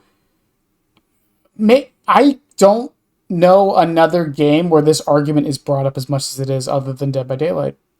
Mm. Like Marvel Rivals recently with the 3 support thing. The argument was never. I never heard many people say it wasn't because they didn't like it because it wasn't fun. People didn't like it because it was annoying. It was like not that it wasn't. And those are two different things. Finding something annoying and finding something unfun are two different things. Mm. Because the 3 support meta like made the games feel too stally. It's not that it wasn't fun. It's that it was forcing you to do something that made the games last longer than they needed to. Now you could argue that there's an underlying layer of unfunness there in the argument, but most people didn't directly say it wasn't fun. Yeah. Another game that I'll bring up. I know about this because this was like long ago when I was interested in learning of the characters. Dead by Daylight is the only game or Dead by Daylight is the funny game where whenever a new Dash killer arrives, everyone is singing to the heavens, "Yay! Our Dash character!" Meanwhile, Super Smash Bros. When they announced Fire Emblem 3 Houses, Mm-hmm. the main character was the next fighter. Everyone's just like, ugh, another sword fighter. We have like 50 of them. They weren't a sword fighter though. Yeah, it's more so because they were used to Fire Emblem just being the games that bring the sword Yeah, fighters. they designed that character specifically around to get around that. Yeah, but a lot of people just got with the But approach where it's just like, oh, another Fire Emblem character, but meaning another sword fighter character. but even League had this problem with dash characters. There was Hmm. a time in League for like I want to say like 4 years where if a character didn't have a dash, it was the exception. Yeah, like to this day, I don't think they've introduced a character that does not have any semblance of movement manipulation other than Vel'Koz. And Like Vel'Koz is the last character they released that doesn't have a dash, a teleport, a move speed manipulation. no, Even Mel, she has move speed manipulation with the W. no, they what's her face? The Yordle, the mid lane Yordle. She was literally built as an anti dash character, anyways. Oh, Vex? Yeah, Ultimate. that doesn't count. It does count. Mm. Blair had that too. What about Zweel? What about Zweel? What, sorry? Zweel, the artist guy. I don't know his name. Hui? Yeah, Hui. What about Hui? He has, WQ. No, is it WQ? Or WW? Anyways, the utility, he has a path that he's able to draw that gives him and his teammates move speed. I wouldn't count move speed as a dash, though. That's my point, was the dash thing. But in the case of Vel'Koz, he's the only League character they released ever since that doesn't have any semblance of move manipulation. Like, he doesn't have a dash, a blink, even, like, manipulating the movement speed numbers. Well, I mean, they've Like, even the quote-unquote unmobile characters have some form of manipulation of move speed. but I mean, they've gone on. They've said why the developers, like the game, the character designers have come out and said why they do that. Hmm. It's for a few reasons, but the two big ones are clips, because any dash of any kind, no matter what it does, can It's make just cool looking. clips. And Exactly. the other one is just general sentiment. It's just generally agreed upon that a dash adds options, which adds manipulation and opportunity for both sides. Mm-hmm. And I think, and again, that's where I think this whole projectile and dash killer mindset comes from, and why we're trying to make a lot of the killers into this, because it does lead into the idea of, again, you can miss this, I can dodge this. Trap characters don't have that. Mm. I also think another thing is just more so like content. Like a lot of YouTube content creators rarely made content on Skull Merchant except to state the problems, but when it comes to actually making enjoyable content, especially for the big the big bosses of Dead by Daylight YouTube, they don't have anything specific to Skull Merchant that is super flashy. Like, I just saw a video from Hens today that he showed off a Ghostface add-on with driver's license. That is technically something flashy that only Ghostface can do that's unique and special, and you can make a video on it. In the case of Skull Merchant, it's a bit more tricky, Well, because you this can't. is more so a character if you know what's going on, then it's entertaining to watch. My only counter argument to that is Chucky. It's like a bunch of glitz and glamour. My counter Even in the case of Chucky, you still see the character running and dashing. Yeah, but most people say it was fun to watch. Trust me, I know. So it's not even a guarantee. Same with Trickster. I heard some people say Deathslinger isn't fun to watch. I think another issue to point out is also build diversity for some characters. Like, some characters are very static. And I will say this, one of the big reasons why I really liked Skull Merchant was the variety of gameplay styles you could play on her. And I will say this, the undetectable change, I am fuming. It removes my favorite Skull Merchant build, and it was the only Skull Merchant build that you were able to actually use on her, and it is because it was the only... It's pretty much ignored her power as a concept. It's just like, you know what? I'm going with the undetectable. I'm going ham, and that is the time bomb merchant, otherwise known as just Starstruck Backpack Merchant. Mm. Because the way the build works is undetectable hides your tear radius, and Starstruck has a range equal to your tear radius as long as you're carrying someone. So you plop the drone down, you pick the survivor up, you're undetectable, you're walking around with Starstruck active. No one knows they have Starstruck on them until the tear radius pops back up, and then Viola! They are now one shot instantly because the undetectable just winded down and they got marked by Starstruck. You can't do that anymore with Skull Merchant 3.0 because the undetectable only exists while you're accessing the camera. Yeah, pretty much. I mean, And that makes me really depressed because this was the funniest build that Skull Merchant had. move. Also, this is another thing. This this rework does something to Skull Merchant that is really interesting. It turns her away from a M1 focused character since her release into an M2 focused character. We don't know Because that. now you want to get in. We don't. Because in the case. We don't know Oh, that sorry. yet. We don't know that yet. Like, you're able to get downs with the drones That- because of flying. Yeah, but that doesn't necessarily mean it. Again, we don't know how good the drones are going to be. Fair enough, fair enough. To me, this more screams M2 focus, where we want you to fixate more on the power rather than actual M1 capabilities. That's why I keep going back to this idea of they want you to set the drones up prior to go after people you're not currently chasing. Similar to what a lot of people kind of want, or similar to Night, where the idea is to send your guards to go chase people you're not chasing.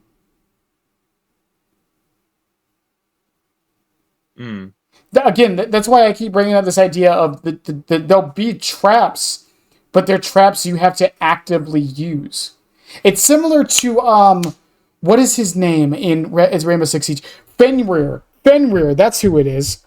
Oh, Fenrir, I remember now. The guy with the gas canisters that you activate with the codes. Yeah, exactly. Like, he is a trap character, but unlike all the other there might be exceptions, but unlike most of the other trap characters, he has to actively decide when the trap goes off. But even then, like, the traps go off by themselves. It's more so he just decides which ones are activated or like he brain is malfunctioning. To explain what Fenrir does for anyone who does not know, Fenrir has 3 canisters that he's able to toss onto walls, and he has 2 codes. When you use the codes, it activates the Fenrir gadget. It will open up, and if an enemy walks near the Fenrir device, which has a code making it active, it will spray gas that clouds your vision in a bubble. Now, when it's active with the code, it can be shot. I think it can still be shot when the code isn't on it. Or I think I might be a little bit confused by if it's still bulletproof or not. It's bulletproof. It's bulletproof, but it's not active. Okay, so when it's active, you're able to shoot it, but here's the catch. If you shoot a Fenrir gadget that has a code on it, you lose that code. Meaning you have only 1 code left to activate one of 2 available Fenrir gadgets still on the field. If you lose that last code, you can't use the last gadget. It's just disabled for the rest of the game, or the rest of the round. But I'm not saying 1-to-1. What I'm saying is it's more of an active play style with the trap. Yeah, no, I see what you mean by that. It's more so I'm just worried about like the negative effects that the drones could have, specifically with Chess 2.0 and the slugging playstyles. Well, okay, the slugging playstyle, I really, and I mean this in the nicest way possible to you and Pixel. Yeah. I think we are focusing way too much on the problems of the 3-gen meta. And the only reason I say that again is because I feel like not only have they done things to kind of alleviate it, they could easily do more. Yeah. Because the problem you guys are presenting with the 3-gen problem isn't even a Skull Merchant problem. Yeah. Like, It's more so just a issue that I'm bringing up, especially with the history of Skull Merchant, mhm. because I know the moment that someone decides I'm going to plop 3 drones next to generators so I can take a free health state from survivors near the gens, people are immediately going to bundle on this character and go like, "Oh, it's Chris 3 Jenner all over again. This character is doomed. Delete her already again." And this is the big issue.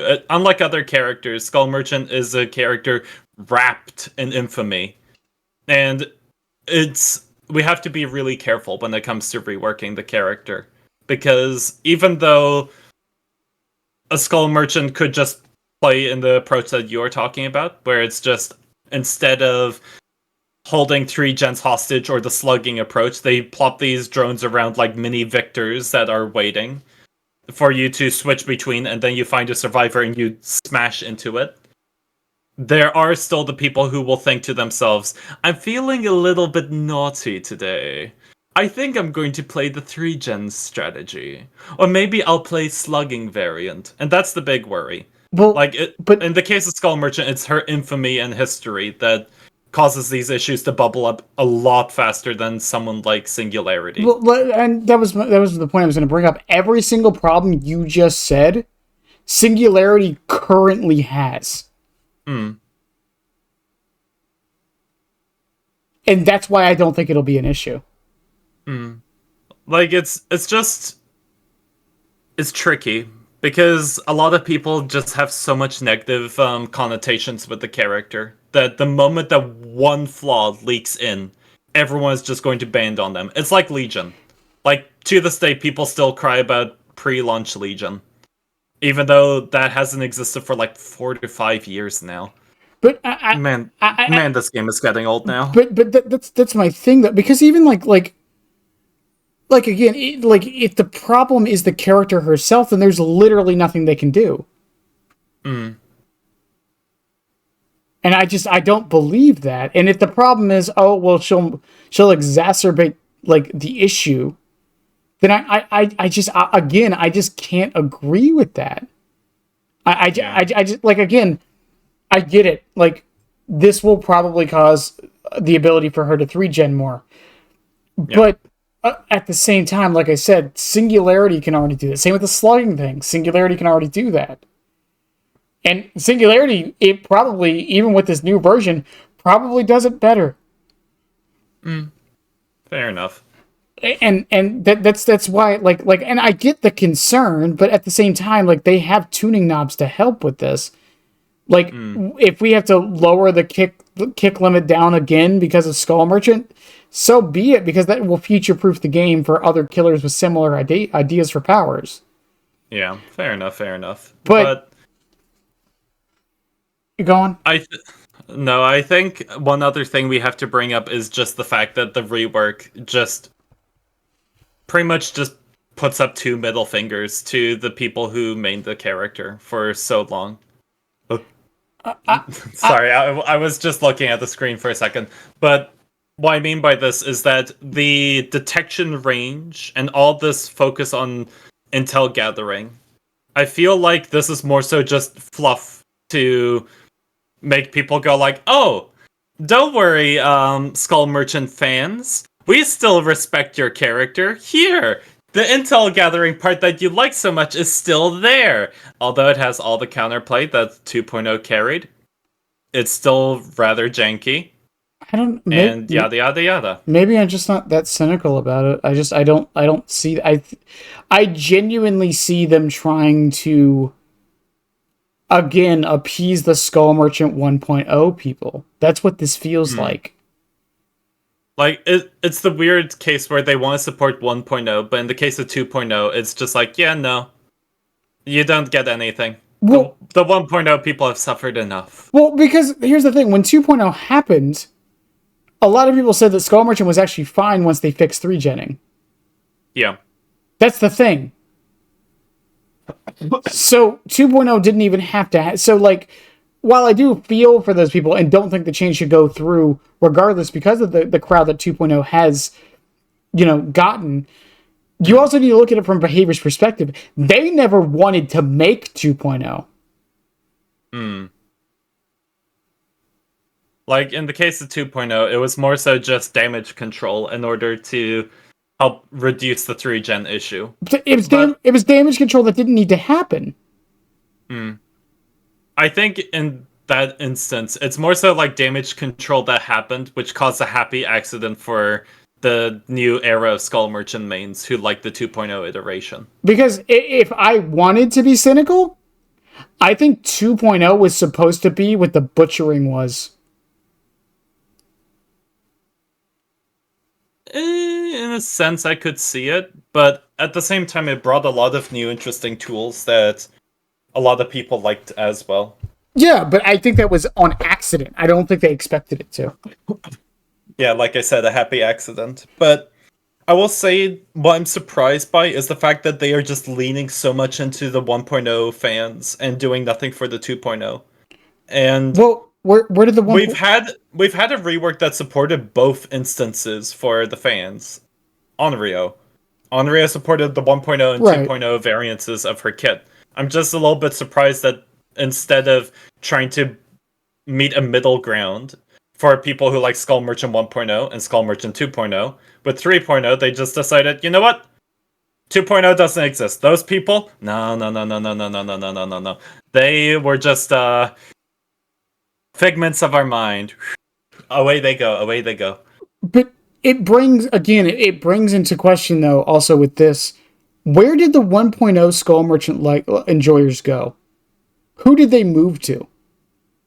I would say Singularity and Houndmaster, but at the same time, it wasn't the same feeling. That's what I'm saying. They didn't really get, because even Singularity, a lot of 1.0 said he wasn't the same.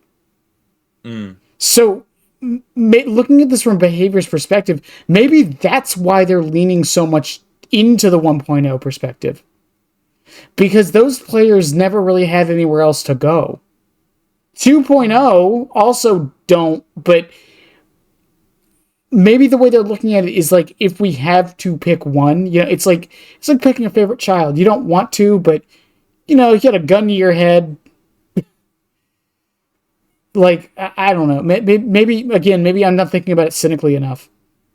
Fair enough. But but that's just how it feels to me. Is that they made a choice. Now we can all disagree with the choice, but they're making a choice. And go on. It's just a little bit weird. The fact that they had a rework that succeeded as well as Unreal 3.0, and they just decided to go a different direction in the case of Skull Merchant. But even with that out of the way, like, I'm going to say this, I feel like a lot of the people who like Skull Merchant 1.0 were also some of the people that ignored the big issues. Like, there was, with the exception of Jane, of course, like, Jane pushed very heavily with trying to make Skull Merchant 1.0 work, and provided like what made the character so interesting with the macro gameplay and micro management. But at the same time, I feel like in the case of 2.0, these were the people that were a bit more realistic when it came to trying to make do with what we got. In the case of the fans of 1.0, it was more so they were chasing a fever dream that the developers just gave up on. In the case of 2.0, they just went like, you know what? This is the hand that we were dealt with. We're going to try and make it work. But now Behavior are trying to chase the fever dream themselves again. Well, we talked about it a little bit before. The problem with a killer that's built around intel is the 3-gen thing is inevitable. Yeah.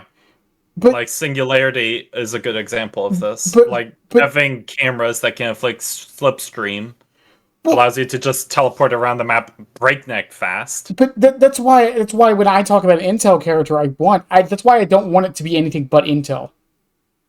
Because that avoids all the problems.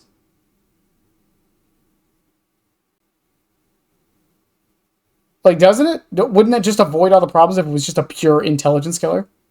Even if it was just a pure intelligence killer, for the survivor side, it would feel really plain, which is what happened with 1.0. Like, to them, it's just, oh, Skull Merchant patrols 3 generators and walks from one to the other. So much fun. But Like, there but were the Skull Merchant I 1.0 mains like me and Jane that pushed more for chase iterations. but but But but even then, again, like going back to apart from the 3 gen part, because if all it was Intel, then what does it matter that they know you're there or can patrol the 3 gen?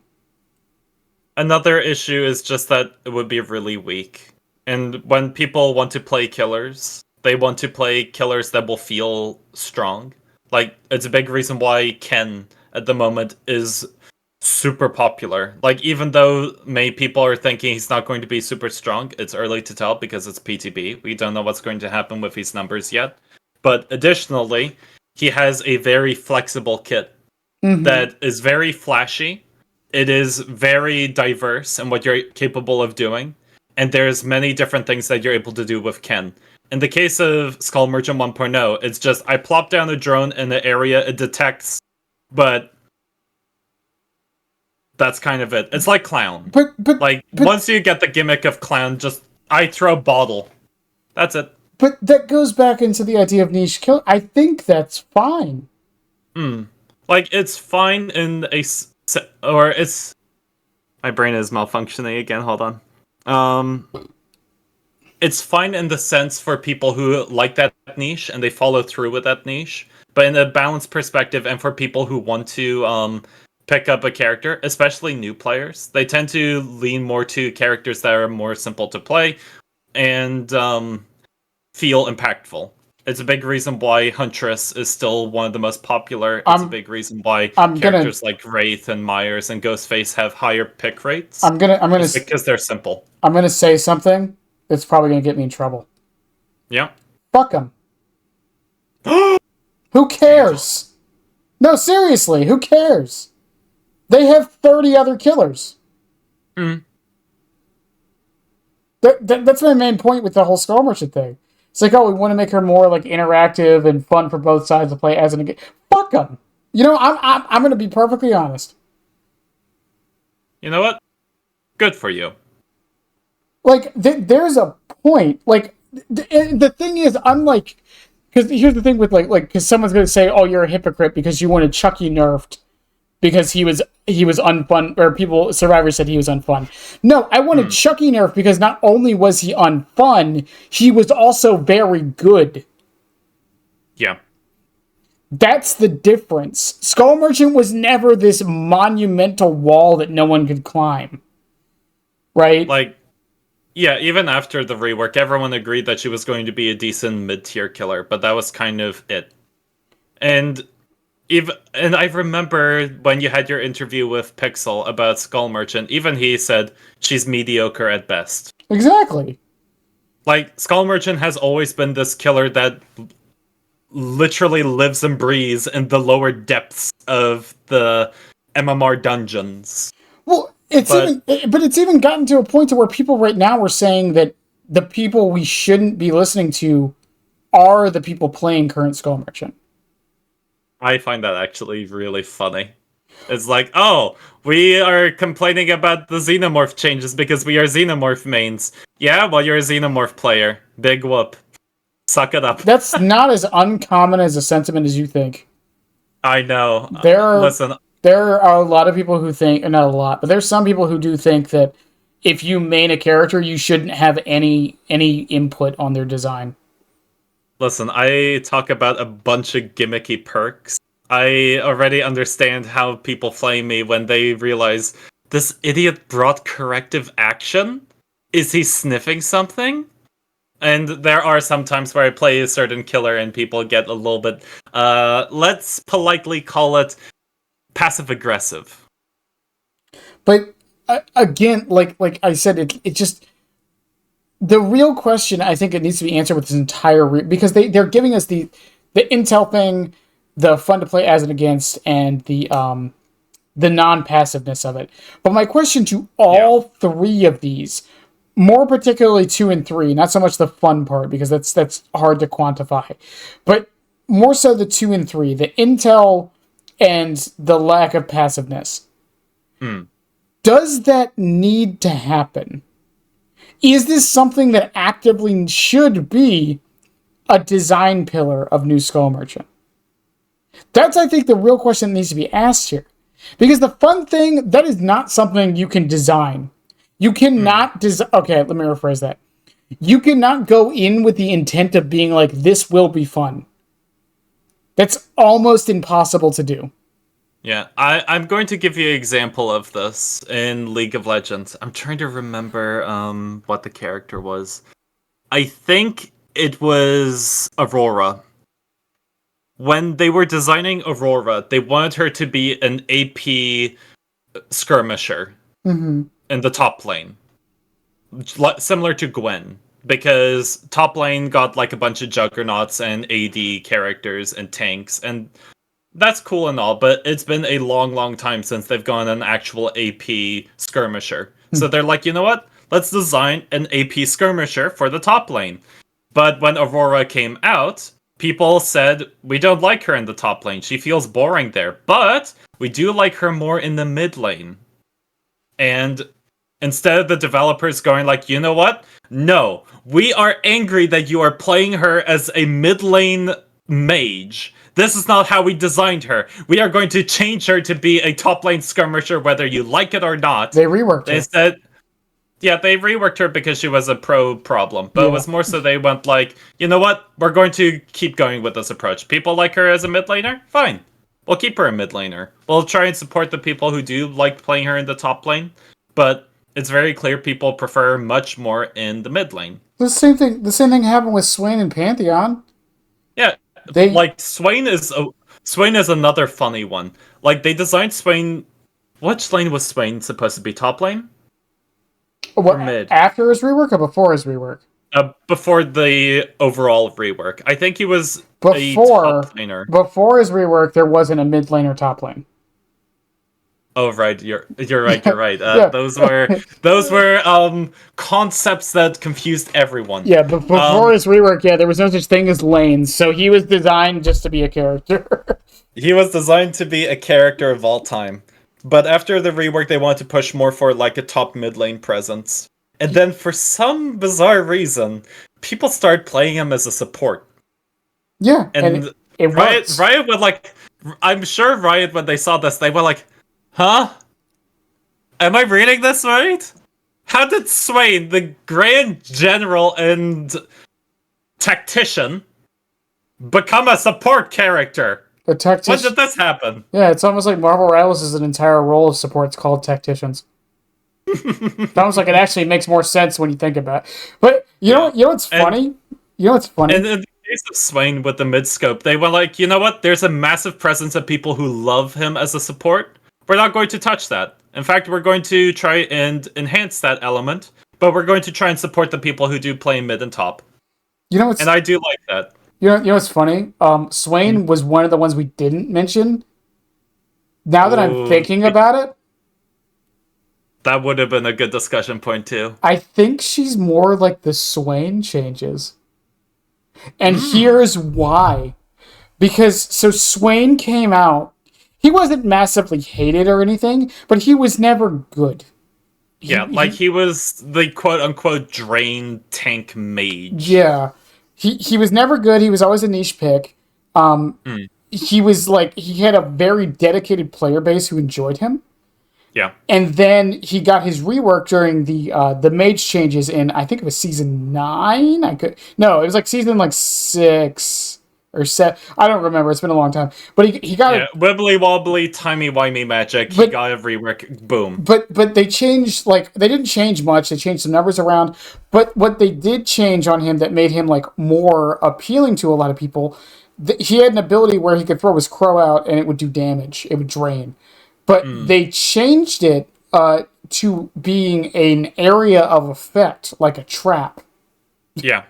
And this alone... Oh, I am liking where this is going. But what I'm saying is they took the concept, they changed it enough to where it was a different character, but it had the same philosophy. And then his rework happened. And you know what they said? There's video evidence of this shit. You know what they Please tell me. I don't think I ever saw this. I need to know. There is a video where they were talking about the Swain rework, like the official one, the one we know now, Yeah, where the red Swain rather than green. they said the first thing that they said when reworking him was no more crows. Now, I'm only bringing that up as a point of comparison because that was him. That was His the thing people liked. that was Like him. what happened to Beatrice? She's pet crow. She's a demon now that controls him. Or he controls. I don't know. But the point is, Uh he controls a demon, his name is Rome. but Beatrice just shows up in an emote where he's just like, have any of you seen Beatrice? And meanwhile he's busy throwing out like seeds for birds. but I like that emote, it's cute. but that's my point. The developers straight up said, "Fuck you and what you like. Here's our new thing." Mm. And the sad thing, and this is why I keep saying that what really matters on the comparison here is what happens afterwards, because Yeah. because in all accounts, the Swain rework was a success. Yeah. Like, What? it did need a lot of adjusting when it came to numbers. But they did try to bring a few old things from Swain back. Specifically, they tried to bring back the Drain Tank identity with the alt rework. Mhm. But even then, they never really focused more on the crows again. But It was more so just, we want this more tactician idea of being able to pull with the E, the W, where you have almost map-wide detection and ability to gain a stack. And they did keep the idea of him being a much more tankier mage with the stacks of he's passive to give him extra HP. But it's more so thematic. exactly, that's what I'm that they saying. That's what I'm decided to saying. update. And that's the thing with the Skull Merchant one too is people are saying she's losing her identity, and she kind of is. Yeah. Because the drones used to just be tools that she plops down and they just do their own thing. Now she has full control. And that's kind of weird for a lot of Skull Merchant players, because it's like, this isn't why we played the character. We played the character because we plop the thing down and it does its own thing and we go along with it. We don't want the full control. That's just singularity. Because here's the thing. Let's say this rework is, and I'm gonna put this in heavy air quotes, is a success. Let's say it increases her play rate. Let's say it works out fine. The 3 gen stuff gets sorted out. Let's The say, slugging issue doesn't happen. yeah, let's say that happens. Let's say she's fun to play as and against. There's actual content creators for her. Blah, blah, blah. Okay, let's say all that happens. Yep. What do we lose? We lose a character with a unique scanning identity with the scan lines. A trap-based character of the handful that we still technically have. And again, I think that is more of my problem with this. Hmm. Even if what they take what the idea they have with the drones flying around, with the intelligence gathering, with the idea of controlling the drone, even if they find ways to work out all these kinks and problems that people have with it and have noted from the 3 gen stuff, from the slugging stuff, to me, I don't think it's worth it because we're losing Skull Merchant as a whole. Yeah. Like, the thing that people pick the character for will just vanish into thin air. And that is the big reason why a lot of Skull Merchant players, especially for 2.0, are just getting upset. Because the reason why they played the character, the scanline rotation system, the tracking with claw traps, haste hinder manipulation to a degree. Like, I really like the haste hinder manipulation for some builds, but even still. These elements get lost. Instead, I get to drive a Roomba. And going back to that Swain comparison, what scares me more is the fact that neither of us who were active players of League of Legends not are, even around when the rework happened, and we both forgot it. Yeah. Like, in the case of me, I was That I that yeah scares me more than anything. We yeah. literally we were listing out reworks earlier. Mordekaiser, Skarner. I even mentioned Scion. I even brought up Revenant from Yeah, Apex. Revenant from Apex, Aurelion Soul, like all these other reworks, and a lot from League of Legends, granted, because it's had a lot of them. But Mm. neither one of us mentioned Swain until I just happened to remember it right now. Yeah, I go on. I guess another thing also has to be impact when it comes to a character. Because Mm, in the case of Swain, he never really left much of an influence on League as a whole. Like mm-hmm. he was seen as this weird little niche creature that existed. And in the case of Urgot, everyone remembers old Urgot because it was such a mismatch of a kit, and the fact that he was designed to be the ugliest thing to ever exist in a room. In the case of characters like Symmetra and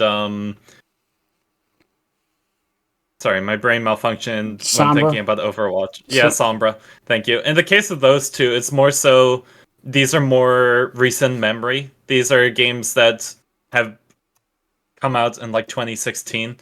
Oh, I'm getting old. Oh no. But these reworks, they tend to be a lot more dynamic, and they still try to keep the core identity of the character. In the case of Swain, he never left much of an impact, and the rework just shifted gears from one thematic to the next.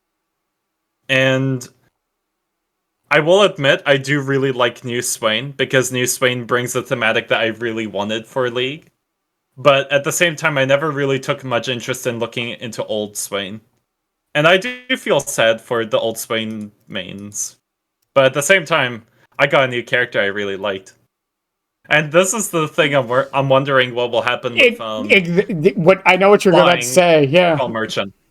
Like in the case of Flying Skull Merchant, where I get to drive a Roomba, um, I'm sure a lot of people will be really interested in trying out this new iteration. But at the same time, it's a little weird because unlike Swain, who didn't really leave much of an impact, Skull Merchant left a very, very big footprint on this game. Like, she is the big reason why we got so many changes to Gen Kick and 3 Gen defenses. She is a character that taught behavior a lot when it came to character design. Especially with recent character designs, we don't see anything like Skull Merchant nowadays. Like, they tend to go with a much more active approach rather than passive defensive play. And Yeah. even if characters have active defensive play options like Houndmaster, the aggressive elements still exist much more.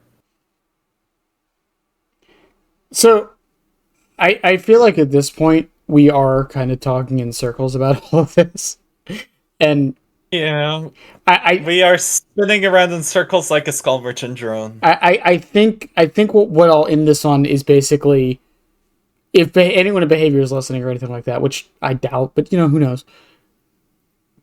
I understand what you're trying to do, but I don't think it's worth doing because you're basically getting rid of a character, just not actually getting rid of a character.